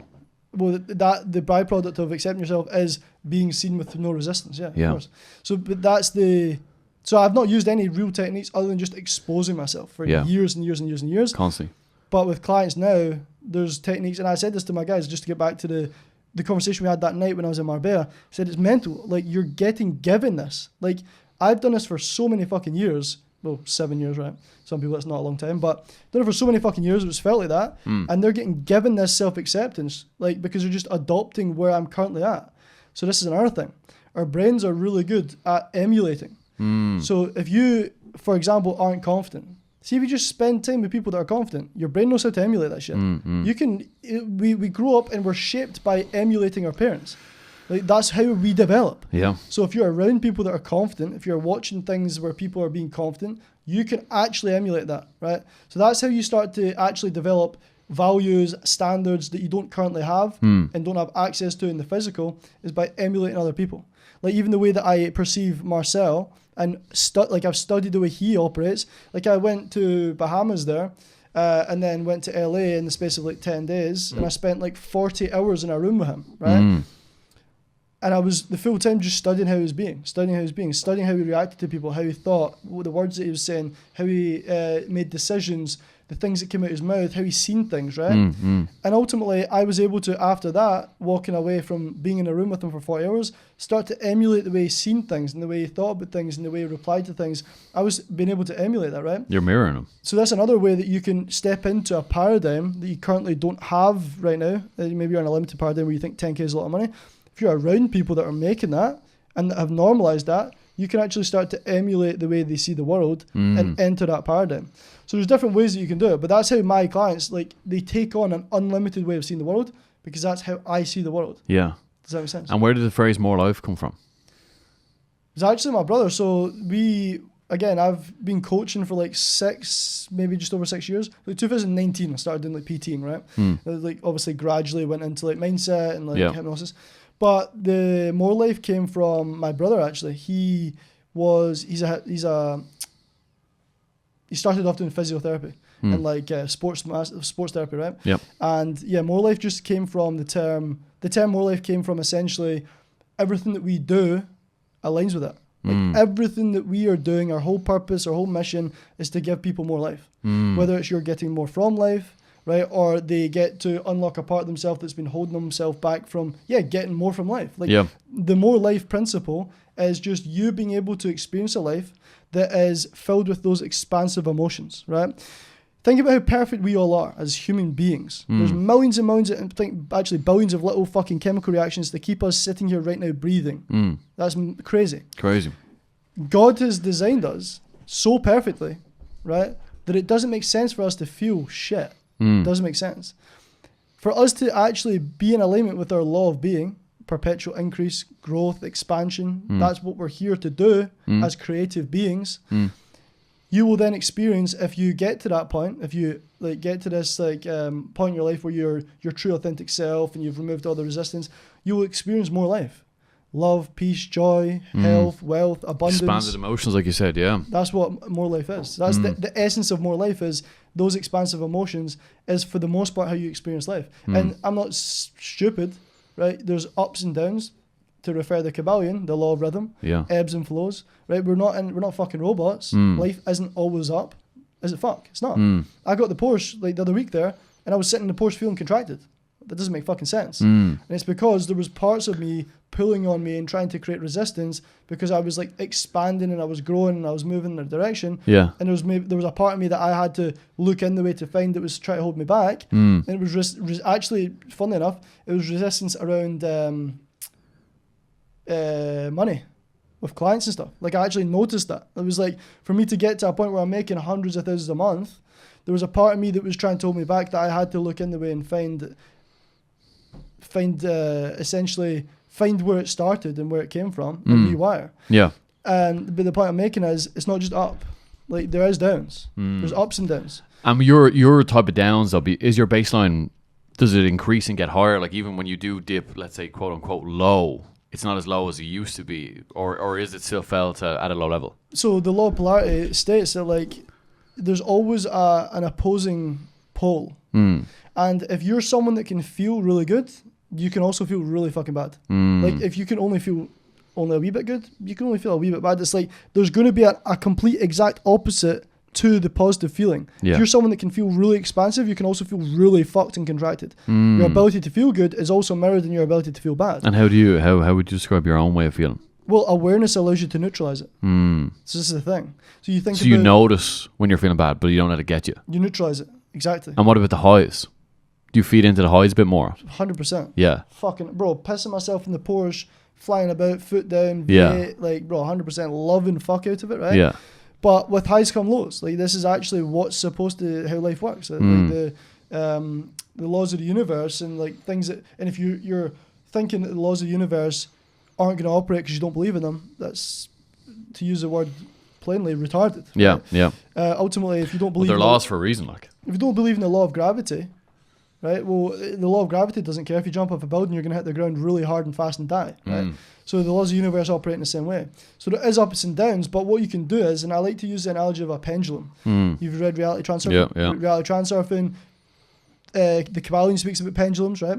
So I want you to think about like, you feel really, really good, right? And ultimately the law of rhythm states that like, as you feel good, there must be balance. So like the pendulum will swing back towards the opposing pole, right? But if you notice that you're starting to feel negative, right, and you have the awareness, you can like neutralize the swing of the pendulum. That's how I see it in my head. Instead of letting it swing into this negative and like create balance, you catch it. You essentially catch it. Yeah. But you neutralize the swing of the pendulum, right? And this is done through mental transmutation. This is done through your ability to use subjective control with your attention. So if you notice you feel bad, what is that feeling? What's that feeling trying to tell me? Instead of like feeling bad, thinking negatively, acting negatively, making shit decisions, you notice, fuck, I feel a bit negative and contracted right now. What is it? I had thoughts in my head to come in. Like the last car that I had, bro, was probably like £50 a week to fuel up, right? The Porsche, you could be £250 a week on fuel, right? Part of me, because of my old paradigms, like part of my old paradigm didn't think that spending more than £1,000 a month on a car finance, right, or like PCP, because I didn't buy a Porsche outright. I generally don't agree with doing that. Yep. I financed it. Cost like good bit over like $1,000, right, a month. I had an old paradigm that thought over $1,000 a month was ridiculous to spend on a car. But then when you're making 100k a month, it's really not a lot of fucking money. It's like less than 2% of your, or 1.5% of your, whatever it is, right? So when I got the Porsche, there was a part of me, thoughts that came in and said, oh my God, what, you just put £100 fuel in 2 days ago and it's gone. What the fuck? We need to put another 100, another 100. And started to actually try and feed scarcity around putting fuel in the fucking car. But I noticed it and I laughed at it. I was like, that's actually ridiculous. You're overthinking, put 100 quid's fucking peanuts. What the fuck? I laughed at it because I was able to notice it and observe it. And instead of feeling negative and going, oh, I'm going to put £50 in. No, I fill the fucking car up when I go. Yeah. But it's like 160 quid to fill it up or 150 quid, whatever it is, to fill it up, right? Part of me tried to create negativity around that. But instead of me sitting feeling like a scarcity mindset in a Porsche, I was able to neutralize it and be like, that's a fucking joke. Like, of course it's not a lot of money, it's fine. Like I neutralized the swing of the pendulum. The awareness gave me the choice. The choice was me making a decision not to feed that truth or the fucking awareness is just, it really is so powerful. I know you mentioned it at the start of the podcast, but it's, when you break it down, like I mentioned, it's a form of intelligence. They call it metacognition. The top athletes, all the top executives in the world understand this. You think about your own thoughts, which sounds very deep, and it is very deep. Apparently, it's but that's why a lot of people don't do it. It's one of the highest It's one of the most like not complicated, but it's actually apparently like a very in psychology, apparently metacognition is like a really high level of awareness you need to have, right? It's an intelligent form, yeah. I've been thinking about my own thoughts since I was fucking 4. You mentioned this before, yeah. You've always had this insight. Bro, like I can remember in like primary 1, the first day, I turned around and I grabbed that guy's hand. I thought it was my dad. And I looked at him and it wasn't my fucking dad. I can remember thinking in my head, oh my God, that's so embarrassing. Why did I just grab someone's... I can remember that voice playing in my head when I was like fucking 4 years old. So I think everyone always has it. Like I generally think, well, actually, no, that's not correct. Factually, not everyone has a voice in their head. That's fucking mental. They don't. I'm pretty sure like half of society doesn't have a voice in their head. I'm pretty sure that's actually a fact. Can you Google that? Can we Google that on? It is true. It is true. Yeah. What's the actual fact? Because like, Will you look it up anyway? Yeah, I'll get you. Gives a bit more context. but that's mental. They don't have a voice in their head. I thought everyone just had a voice in their head. No. No. Like, most people don't have a voice in their head. So what runs? They just it's purely instinctual then. Like what's happening there? Right. They have to deeply think about their thoughts. Between 30 and 50% of people regularly experience internal dialogue. So 70 to 50%. Come in here for a second. Come in because there's no mic back here. I'll give you the mic for a second. Because the people need to hear this. Between 30 and 50% of people regularly experience an internal monologue. There you go. So 70 to 50% don't even have an internal voice. What's happened there then? Like what's it? They're just like surely just thoughts. So there is thoughts going through their mind. They just don't have that inner monologue, no? Well, we don't always experience our internal dialogue as thoughts. Oh, Sometimes okay. it's images. Sometimes it's like images and like visuals and like so it's not always like a voice in your head. Yeah. But yeah, this is what the thing is, like metacognition, the ability to think of your own thoughts. So actually, that's what being the observer is. Literally, what being the observer. And I think meditation is the gateway to get us there. You know, going deep within, I agree really with like becoming fully relaxed and peaceful within your own mind and body. And I think it's the ultimate form of discipline to still your body and to get to the point where you still your mind. And you realize when you sit down initially or get into a meditative position that you will have thoughts occur. And how I often visualize it in my own mind is you imagine a lake, just like a lake. It's just there. You got raindrops coming down, drip, drip, drip, drip. They're like thoughts that are hitting the pond and create ripples.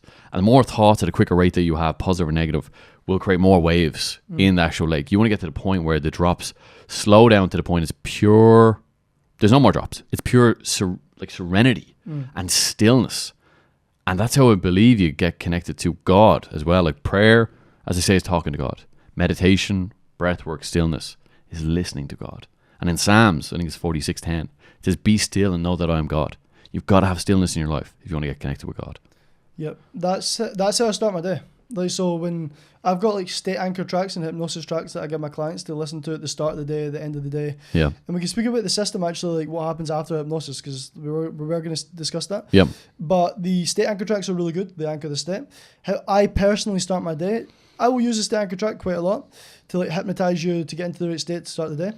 But a meditation that I've used at the start of my day for years is getting so still and so quiet that there's no thoughts in your mind. There's actually no what's going to happen today, what am I going to do, what happened yesterday. You just allow all those thoughts to flow and just disappear and become completely still. And when I get to that still, peaceful state, I anchor the feelings of peace, love, gratitude, like genuinely feel it so deeply. It's mental alchemy. You're literally constructing your own emotions. The logo in the front of the Kabbalion is literally the alchemy symbol. It's literally the alchemy symbol. That's what it is. It's a mental transmutation. Boom. Literally.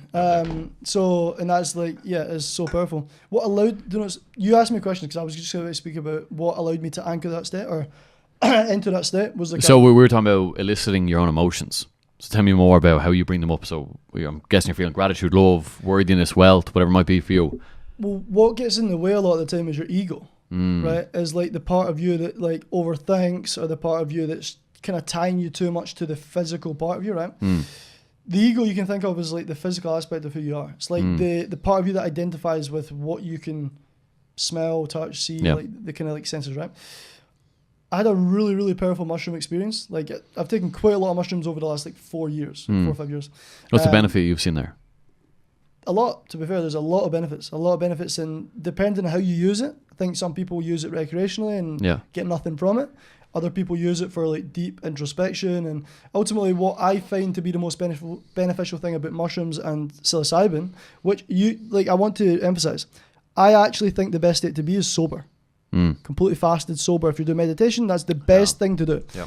But psychedelics and mushrooms is like a bridge to connect there quicker, right? So I always say that mushrooms is a bridge to connect to your authentic self. What's happening when you take mushrooms and psychedelics and like psilocybin is your default mode network switches off. Default mode network is almost, you can think about it like your baseline identity that you've developed over your whole time of being on this planet. That's your default mode network. It's your default mode network of programs that are just keeping you functioning subconsciously, right? Yeah. That switches off when you take mushrooms. That actually genuinely isn't online when you take mushrooms. Or if anything, if it doesn't completely switch off, pretty sure it completely switches off. Like you actually look at the facts. And what happens in that moment is your identity then becomes a lot more fluid. And that's why when people take mushrooms, they feel so much more expressive and expansive, and you can just completely let go and you can feel amazing. It's because that default mode network, there's no longer attachment. Well, you don't have that on. Yeah. That isn't playing. That's not running. So you're not controlled by it, right? And the thing is, there's a saying in NLP called the map is not the territory, right? And have you heard of that? No. The map is not the territory. So it's really, really good, right? So the in NLP, Richard Bandler, John Grinder, right, like the founders, they use the term, the map is not the territory. What this means is, we all run, as humans, right? We run on mental maps. Like what we think is the boundaries to what's possible, what we think we can do or can't do. This is maps that we run on, right? Yep. But the map is not the territory. But the map that is created is based on what you believe to be possible, right? Or what you subconsciously believe to be true. Yep. So the map to us might be, we can only as a coach make 10K a month. That might be the map. That's not the territory. The territory actually has within it 100K a month, 500,000 a month, 1 million a month. But we live in this map. But the map is not the territory, right? But the map is what is created by what we deem to be true and what we form as beliefs over the time that we experience life. Incredible. Let's go back to... So mushrooms... Mushrooms, no, but you don't need to go back to mushrooms, but mushrooms, you could think about it like it removes the map. Yeah. Like you don't have a map on mushrooms because the default mode network switches off. So those boundaries that you create in your life, they're not there when you take mushrooms. And what's your own protocol around taking mushrooms? How often do you do it? What dose? And I think it's very important to be intentional with anything. Like we just had a new tonic, caffeine. Caffeine restricts blood flow to the brain, but it's like very good for focus and like feeling switched on. So you need to use it intentionally like, with anything, right? Even like nicotine, I think has its places sometimes for like focus, right? But I would never smoke cigarettes. Maybe I would have, again, even like a cigar. It's not bad. It's kind of bad for you because it's smoke in your mouth. I think with everything be intentional. I think with mushrooms, for me personally, what is my go-to use of mushrooms? I think microdosing is a very, very, very good way to do it. And if I was to be the most honest with myself about the best way that I use it, if I'm in the best flow of using it, is you microdose for a couple of days, like say 2 or 3, maybe even 4 days, right? But see, when you notice yourself having to take more to get the same effect, that's when you would like maybe not do it for 2 days. Yeah. And you reset the baseline and then you maybe do that again, right? And I would intentionally, and I've not taken mushrooms genuinely, bro, in like maybe 3 months. Okay. I've actually not done it in a while. But if I am doing it, I'm using it to, it's just a bridge to connect to your authentic self. Because you're switching off the part of you that limits you. So you really are in such a flow, expansive state where that map is not there. Yeah. Like you're really, really like able to be who the fuck you want to be. Like if you take mushrooms, and usually if you walk into a room, and sometimes though it can amplify what's there. Yeah. So this is the thing, it's not just all fucking sunshine and rainbows. I've seen people have a really bad experience with mushrooms. So if you've got really like a lot of trauma you've not dealt with, would not recommend taking lots of mushrooms. You're going to have to face it. Yeah. Right? Because what the ego does a lot of the time is it protects you from even facing the fears and like the pain. Right? Yeah. Your ego is a lot of the time is what doesn't allow you to face it. Because the ego wants to maintain consistency with who you are. So that default mode network, the ego will stand in front of it and it will guard it. Like you're not going to change. Right? Think about it like that. But when you take mushrooms, the ego will dissolve, the default mode network switches off. So you need to face everything. Sometimes when people take mushrooms, trauma surfaces and they're no longer able to hide from it. So again, be intentional. I think microdosing is really good, but you can see that I don't place too much importance on it because I've not done it for 3 months. I've had the most growth in my business I've ever had. So it's intentional, it's really good. It's a bridge to connect to your authentic self. It's a very quick way to enter that state of not really caring and not having any real limitations.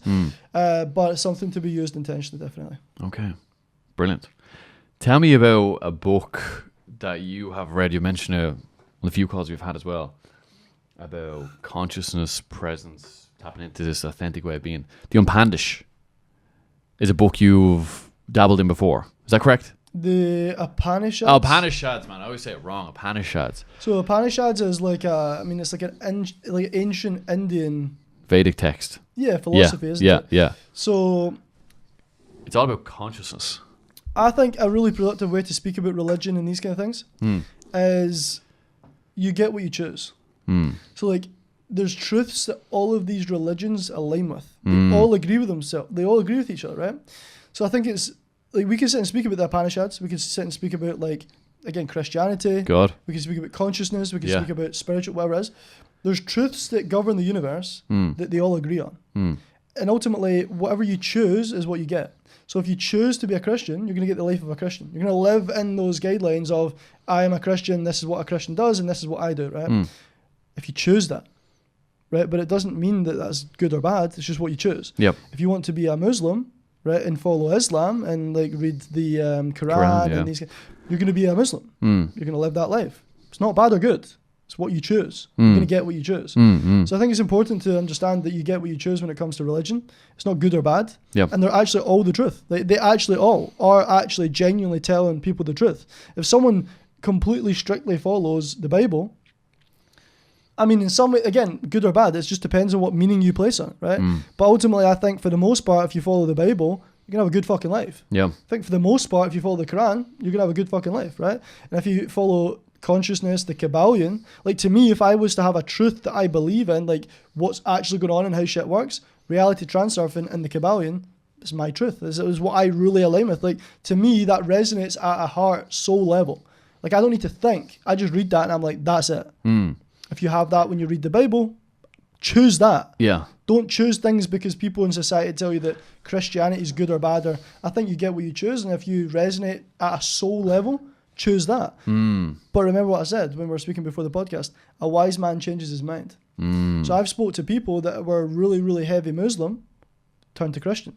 I've spoke to people that were really heavy Christian and they turned to Muslim, right? And it's because in that moment where they changed, that truth resonated with them more and they changed. And they had a better life because of it. Yeah. So like you get what you choose. And do you believe in God? 100%. Yeah. God's real. Yeah. It's got to be. We're sitting here right now, healthy, shooting a fucking podcast, speaking about consciousness. God's got to be real. Yeah. And how do you get connected with God yourself? Again, it's like everyone has their own relationship. Yeah. Internally, right? And I look within a lot instead of thinking God's this external thing. I think I am connected and one with it. Right? I love that, yeah. I don't see, so people do this, pray up there, whatever the fuck that is, like to this external thing. Yeah. I believe that obviously the quote from the Bible of like the kingdom of heaven is within you. Within you, right? Yeah. So I think personally that we are not separate to God. I think we are you think about this. A really good analogy that Chase Hughes uses, right? Our physical expression of God is who we are physically through our life, right? And I want you to think about this. Imagine you watch a wave in the ocean. Temporarily, the wave looks separate to the ocean. But then when it crashes, it goes back in. The wave is us experiencing physical life. And then we crash and go back in. It's like I don't think we're ever separate. Our ego just perceives us to be separate from each other, from life, because it's how we label each other. Like you're James. Yeah. Well, your mum called you James. That means that I can call you James and you know who you are. But if you weren't called James, who the fuck are you? Like we need physical labels to exist in this physical reality, right? Keep things organized, yeah. But the separation, a lot of the time, is actually separation is an actual illusion. Look at this table that we're sitting on, right? Look at it. It looks like a fingerprint. Like that actually looks like a fingerprint. Maybe it's just a zoomed in version or a zoomed out, whatever, right? Look at your fingerprint. We're not separate to this fucking wood. That sounds crazy, but it sounds fucking mental. But we are one with everything that is. We are. Yeah. And what creates the separation and the fear is ego. But one of the most repeated statements in the religious text is fear not, right? Because fear is an illusion created by the ego. Created by the ego. Well, you could say created by the ego. Yeah, you could say created by the ego. Yeah, you could. You could say created by the ego if you want to use that term. And how have you dissolved I'd say that. your own ego? You can't. You can't fully dissolve it. Well, if you have an ego death, you're going to fuck off and start living in the woods and smell like shit. Yeah. And like not care about anything physical. So you do need your ego to exist. An ego is a part of you that's not going to die. Yeah. If your ego dies, you lose your sense of self. It's just about having control over it. Is it? Yeah, I don't see the ego as the enemy. Yeah. I don't. Although Chase Hughes actually does. And I actually get it. Like your ego wants to create fear. It's the enemy, right? But if you've got an enemy and the ego's that you've got something you need to work against, I don't like seeing it like that. Because then you're fighting against yourself almost. Well, if you've got an ego that's fighting against you, it's the enemy, then you've got something that is bad. And it's bad if you term it as bad. Like, I don't see ego as a good thing because it's what holds you back. But I don't see it as an enemy because I don't position myself to have something that I fight against. So I think if you're aware of the ego, you can be aware of how it's trying to maybe influence you, limit you, maintain your current reality. Yeah. That awareness, again, gives you the choice. So if you, for example, if I was coming on this podcast today and I didn't have any nerves at all, like I've completely regulated myself to the point where this shit actually is enjoyable and I love it, right? Yeah. I want to speak on stage with thousands of people. I don't have any twinge when I say that. Yeah. But if the ego came up and tried to go, oh, this thing might happen, right? You could say, again, that could be your ego or it could be an old part of yourself. What we said before this podcast, all we're trying to do, right, and this is me being the most open perspective that I could possibly give, right? All we're all trying to do, whether it's you're following Islam, you're reading reality transurfing, you're reading the Kabbalion, what we're all trying to do is put this shit that we call life into words. All we're really trying to do. Makes sense for you, yeah. It's not necessarily the truth, Yeah. but if it makes sense to you and you can navigate through life in a way that allows you to feel expansive and fulfilled and alive in line with your core values, which is, again, most people don't even know what their core values are, then it's working. I think people get too caught up on, like, if I say something on this podcast, people might be like, how's that the fucking truth? Like, it's a way of seeing it. We're all just giving our own perspectives on how we see things to manage what we call life in a way that feels good. Like, we're trying to feel good about the life that we live. Yeah. Ultimately, everyone wants to just fucking feel good. So all we're really trying to do is put these complex fucking frameworks into words that are simple enough to apply. Yes. And if we can do that well enough, we can start to materialize results in our life. But what has to happen is maintaining the shift that we have, is maintaining the awareness. That's what people don't fucking get. They need to maintain it. Okay. Man, I love this. I'm just going to run to the jacks. But when we come back, what I want to touch on is the metaphysical world. Because you're a big guy on reality creation, reality transurfing is a book you love. Yep. Materialization. So, give us 2 minutes. Mr. Ritchie, we are back. So, I want to touch on materialization. Obviously, you just bought the Porsche. You've been away to the Bahamas, LA, Miami, and Marbella this year. I don't know if there's anywhere I've left out, but you can... Tenerife as well. Yeah.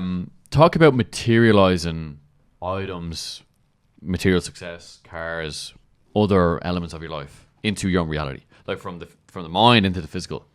What's your process there? How do you go about doing it? Even financially as well.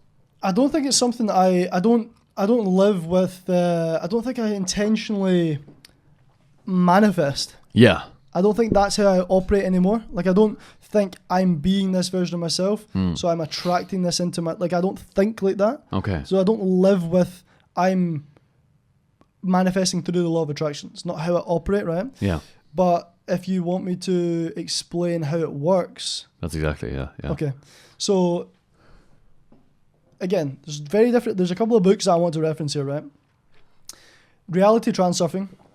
The GOAT book. If you've not read Reality Transurfing, you don't really understand how this world that we live in is actually shaped. Like, you don't really get it, right? Because ultimately, we can only see, with our eyes, 0.0035% of the electromagnetic field. So our physical life is that amount of what actually exists.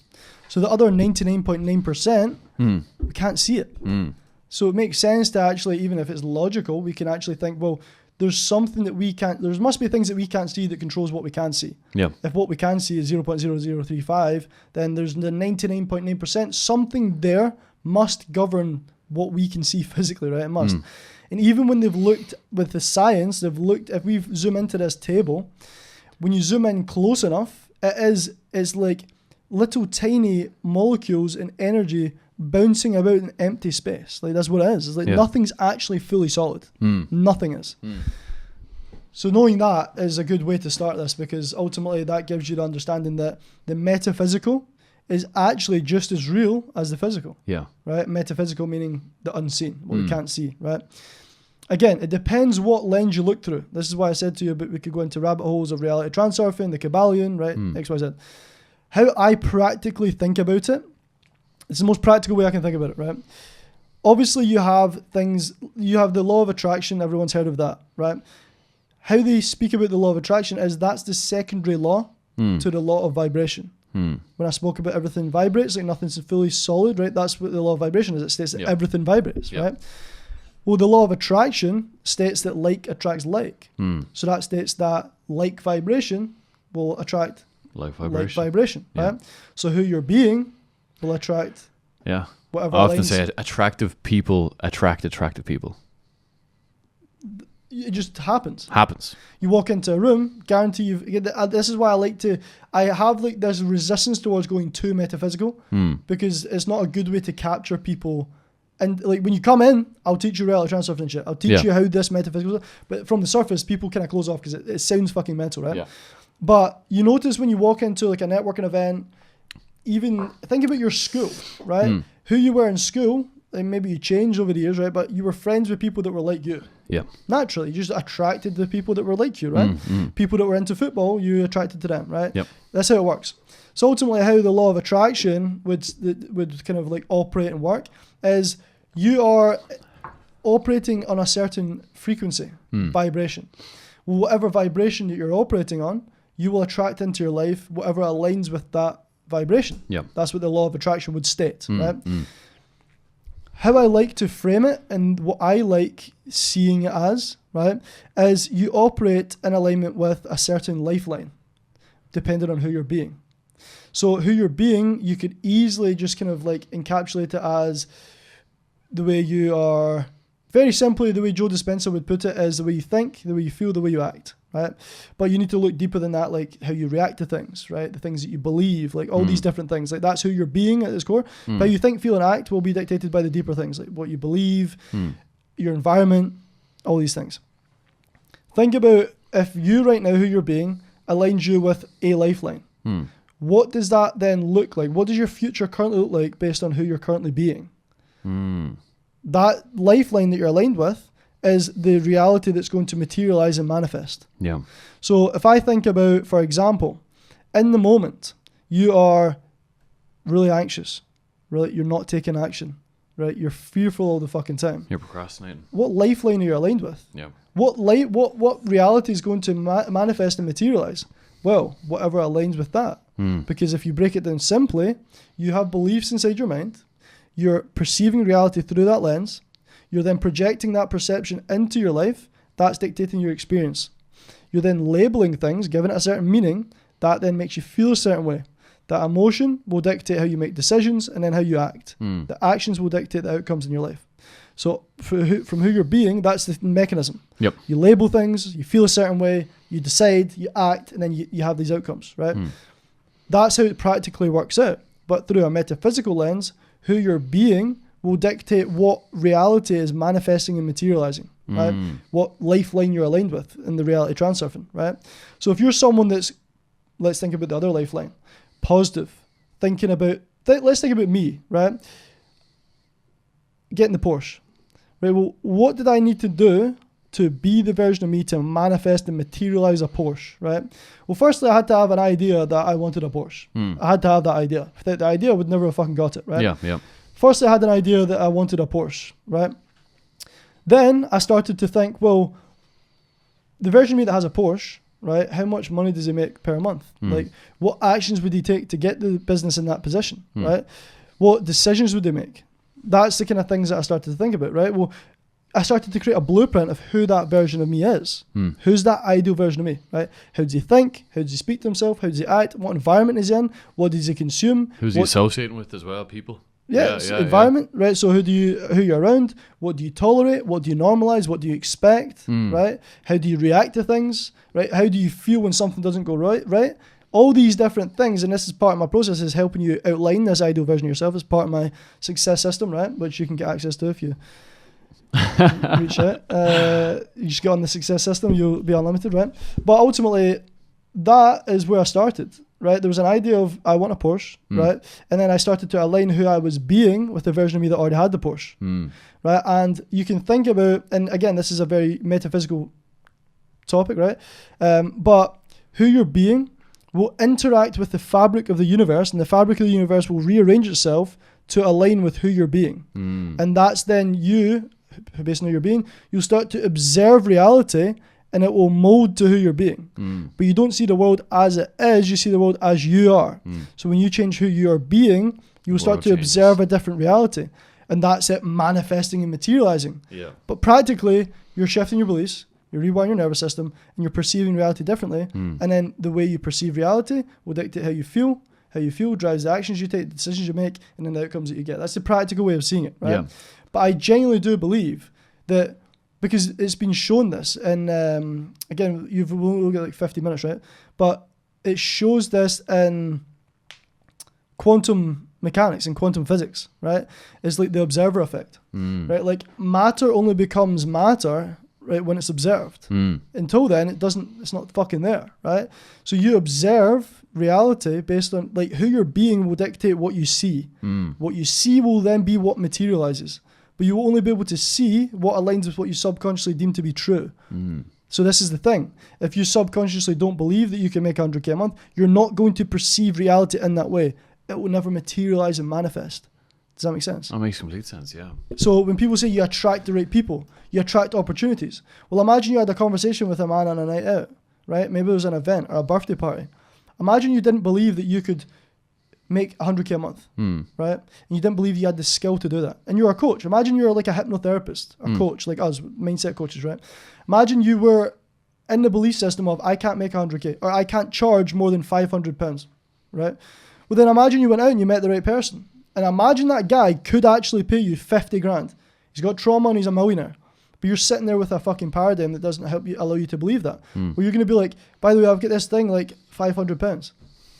But imagine you had the belief system of, I can charge 50k. This guy could pay me that right fucking now. Yeah. You're going to manifest, attract an opportunity, attract the right person. Because your beliefs have changed. But attracting is metaphysical. It's like this. That's why I don't like to use these terms that much, because you've not attracted fucking anything. You've just seen a reality differently based on the beliefs you hold inside your mind. Right? If you subconsciously believe to be true that you have the ability to charge 50k, that guy pays you 50k. If you subconsciously believe to be true that you can only charge 500, you only charge him 500. Right? Different reality. You've attracted a different opportunity. It's just the way it's phrased, isn't it? It's just, these are all fucking terms and jargon. Yeah. This is why I like to make it practical for my clients. And this is why when I do hypnosis, it's like you're rewiring, you're actually changing things practically at a deep level. It's not all this like, just be different and manifest and attract, right? Yeah. These laws do work. And I do believe that everything vibrates. Yeah. And I do believe that you attract into your life what aligns with how you're vibrating and the lifeline that you're aligned with. I do believe it, 100%. Yeah. Because ultimately, imagine I say to you, I believe that you believe it. You know that I believe it. You have conviction. You don't. In fact, I don't even. It's actually today. It's became knowledge. I don't believe it. I know it. I went from being a fucking anxious little boy with his stepdad making 16 grand a year. That was the household income. Yeah. Right? It cost me more than that a year to own the Porsche, not including fuel, not including insurance, right? So I know what it's like to go from having fucking nothing to now having a lot of freedom. So it's not belief anymore, it's knowledge. I know that this happens. I know this is how it works out. I know this is how things materialize when you do the right things. Like I, at this point, can't doubt this is how things work out. So when I have a client with a problem, I'm not fucking stressed out. I know that they're genuinely They need a bit of clarity, and then they're realigned. It's fucking easy. So, because I know this is how it works. I know that the reality that you desire, the results that you want, they must materialize as long as you maintain. As long as you maintain the things that we spoke about, the awareness, all the things that align yourself. So when it comes to maintaining, right, just to quickly run through it, when you have a shift with hypnosis, you can remove all this emotional charge, you can rewire your nervous system, you can become this new identity, right? If you go into your life and your environment does not support that, if your life doesn't support it, if the people you're around don't support that new identity, you're not going to be able to maintain it. If you're constantly not self-reflecting, because you said to me, like, how do you become so present? Why I intuitively told you self-reflection is because that's how you maintain it, right? You don't just get the awareness. If you watch this podcast, very powerful, but if you don't go forward and meditate and journal and reflect and have Change the right your people behavior. around you, you're not going to maintain it. And you need to keep maintaining, right? Layla Hermosi, hundreds of millions of pounds. Fucking unbelievably successful. She still has a voice that tries to fuck her and put her into a position of feeling shit, right? Everyone has that. So you need to always think about when you're making changes, when you're becoming more aware, maintenance is what needs to be, it needs to happen, right? You could have a client, and you've had clients before, right?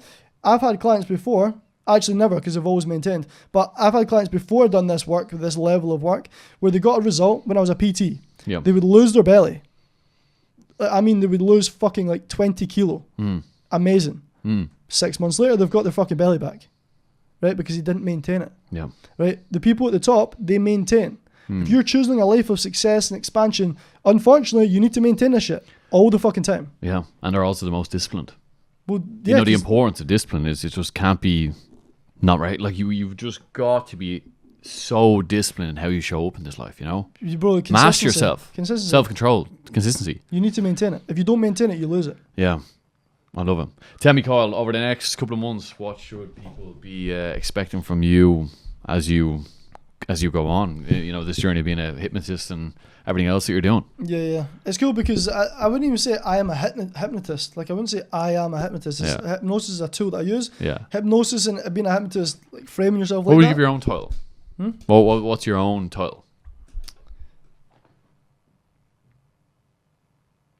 What's my own title? Yeah. This is where we as like mindset coaches, if we do hypnotherapy, it's easy to say hypnotist because people are like, oh, what's that? It gets people intrigued, right? To put it into one title, I think, again, it kind of, you box yourself in a little bit, right? Ultimately, what we are, bro, is we are people that facilitate change and help people completely transform the way that they live their life. That's the blanket statement that we have, right? Like we that's what we do. Yep. Whatever specific way you do that will depend on what title you want to give yourself, right? I use hypnosis, so I say hypnotist because a lot of people are like, oh, hypnotist, that's really cool. You could say mindset coach, you could say fucking identity architect, like you could say all these things, right? You could say so many different things. But ultimately, what does the next few months look like? For me personally, I am going to be putting on some seminars and some in-person events. Love that. So by the end of the year, we're going to have 500 people in a room at least, rewiring our nervous system, rewiring our subconscious mind, because it's actually easier, and I found this, doing work with groups. See, when you do a work with a group, how cool and how effective that is to get everyone into state in the room. It's fucking unbelievable. Like if you get 100 people in a room, 500 people in a room, and they're all getting into the state of hypnosis and rewiring at the deepest level, that's some powerful fucking shit. The collective consciousness in the room, everyone with the same intention, the same, oh bro. And they influence each other as well. They do, like subconsciously. Energy transfers. And this is what, again, we could get into this today where Joe Dispenza speaks about, we have this energy field around us and it interacts with the world that we can't see. It interacts with the metaphysical aspect of the reality, right? Yeah. And it will change what we fucking materialize, right? Yes. Again, super metaphysical, super intangible. It's what people call aura. Super mystical. You know, your aura field. Yep. But this biofield that you have around you, people pick up on it. People 100%. sense energy. 100%. How do they sense it through intuition? Excellent. Intuition is just always, it's literally, you know it before your mind does. Completely. You can pick it up and feel it. But so hosting seminars, more group work. Yeah, just scaling the business, more impact. Ultimately, the mission that I'm on, like I will be a part of changing millions of lives. Yeah. 100%. I Like will believe it. there's no one in really, like, and the cool thing is what I see is a lot of collaborations. Like I'm hosting my own seminars. Yeah. But I am going to be announcing soon, I'm going to be doing events with one of my good friends. Brilliant. Who's head advisor to Wim Hof. He's does one-to-one work with Gary Brecker and these kind of guys. He's very, very, very fucking well connected. Nice. And we've got a mission we observe all the guys that are doing it. Like he's been to all the Tony Robbins stuff, like all the 20K packages, like all this shit. Yeah. And we observe what everyone's doing, like what Marcel's doing, what Joe Dispenza's doing at events, what Tony Robbins is doing. And we actually feel intuitively that they're missing something. Okay. Like even though they are the goats, like we've been there ourselves, we've been to these events, we've been in them, we've immersed ourselves in them. And there is something that all these guys they're missing something, right? That's what we're going to include in our shit. Like we're going to be genuinely the best in the world at events and changing people's lives. I love it, man. It's inevitable. Like we actually will be. The We secret. are. It's Yeah. like the thought behind it is exciting because there's real intention behind really people coming in and not leaving the same. A lot of the time when you go to these events, you can pay 10K. I've paid 10K to be to these events before, right? That are meant to wire you at the deepest level. I actually went to an event recently where off the back of it, someone that I went to the event with had to do one-to-one work with me because the event didn't help him. And this was an event we paid 10K to do, right? Wow. Not to like name names or anything, but I can tell you about it after. But we all paid 10K to be in this room to get rewired at the deepest level. Didn't fucking help this guy. And I had to do one-to-one with him to help him. And after one session, I fucking removed what he had. It's like, there's things that people miss in these groups. Seminars, events, there's shit. And why are they missing it? They're not as tuned in or sharp, or what is they're missing No, that they you're are seeing? because they're the goats. It's like Tony Robbins, Joe Dispenza. Okay, oh, yeah. But I just think it's from the participant's view. There's things that can be done that will just inevitably mean that they will change. Like they have to change. Even small things. I'll just give an example of small things like as they come in, there's subliminal messages on the doors as you walk in. You won't know that, but there'll be little signs with like certain words on it that make you more susceptible to change. Yeah. Like things like that. Like you've watched Darren Brown before, I assume. Down around the... Hypnotist. Is he English? Yeah, he's English. The Hypnotist and he's like a mentalist. You never watched him? Darren If you've Brown. not watched Darren Brown, you need to watch Darren Brown, bro. No, I actually haven't. But a lot of work he does when he's like hypnotizing people and it's subliminal messages. Have you never seen bro, you need to see this. I'll show you after this. He gets a guy to... he does it in different ways actually, but he gets a guy to like steal a TV out of a fucking supermarket, right? And he's like, for example, he sits in a restaurant like a cafe, and he's like mirroring this guy. He does it with multiple people until one person falls into the trance. But he starts to like itches his face, starts to like yawn and pretend he's tired, and the guy starts to yawn, and he like, eventually pretends to fall asleep, and the guy falls asleep because he starts to mirror him, get into rapport with him, right? And he goes up while he's in this sleep state. This guy actually falls asleep. Suggests to him that when he wakes up, he's going to forget that he ever drank a coffee and he doesn't need to pay for it, so he just walks out. Darren Brown's like paid for his coffee and let the people in the restaurant know that he was doing this, right? The guy walks up and he's put a suggestion in his head and he said, when you see a girl holding a red balloon, that will be your trigger to go into the store next to it and steal the TV, right? And the guy fucking wakes up at this trance, walks along the road, acts normal, bro, sees the red fucking thing and just... You see him walking in and he walks into the shop and picks up his TV and just fucking leaves, right? And it's That because is madness. Darren Brown has like set this up. There's subliminal messages. There's a girl holding a balloon and it triggers him into this state, right? So there's things like that where you can put subliminal messages, like even just like growth, expansion, transparency. You can put them about the room, Yeah. and people are subconsciously picking these things up. There's like little things like that that can just be The completely micro detailed details. Yeah. to make sure that the change is inevitable, right? Some people say it's like going over and above, but this is what I'm saying. Like the thought that we're taking with these seminars, with these events, Yeah. they're going to be containers that will really, really change your life, right? And the thing is, there's also ways that I can offer the people that come to that ways to maintain it as well. Because the thing is, like, if you're not in the right group, if you're not on group calls or like doing things that are consistently keeping this information in the front of your mind, Yep. you're never going to really maintain control and influence over your life. Like the thing is that if we had everything we spoke about today at the front of our mind all the time, we would be in control pretty much all the fucking time. But life happens. Sometimes we don't. Yeah. Sometimes me and you feel shit, right? And we just need reminded. Always, man. And you need, Always. and if we don't remind ourselves, we can't maintain it. Yeah. So what life is, it's a game of awareness. It's a game of consistently remaining in a position where you have the awareness to make a decision. And that decision is either going to align with the life that you want or not. And ultimately, if we can always be aware enough to make the right decisions, we're going to in some way move towards that life that we want. But maintenance is the key. Like it really is. Like I need to reinforce that. This is cool.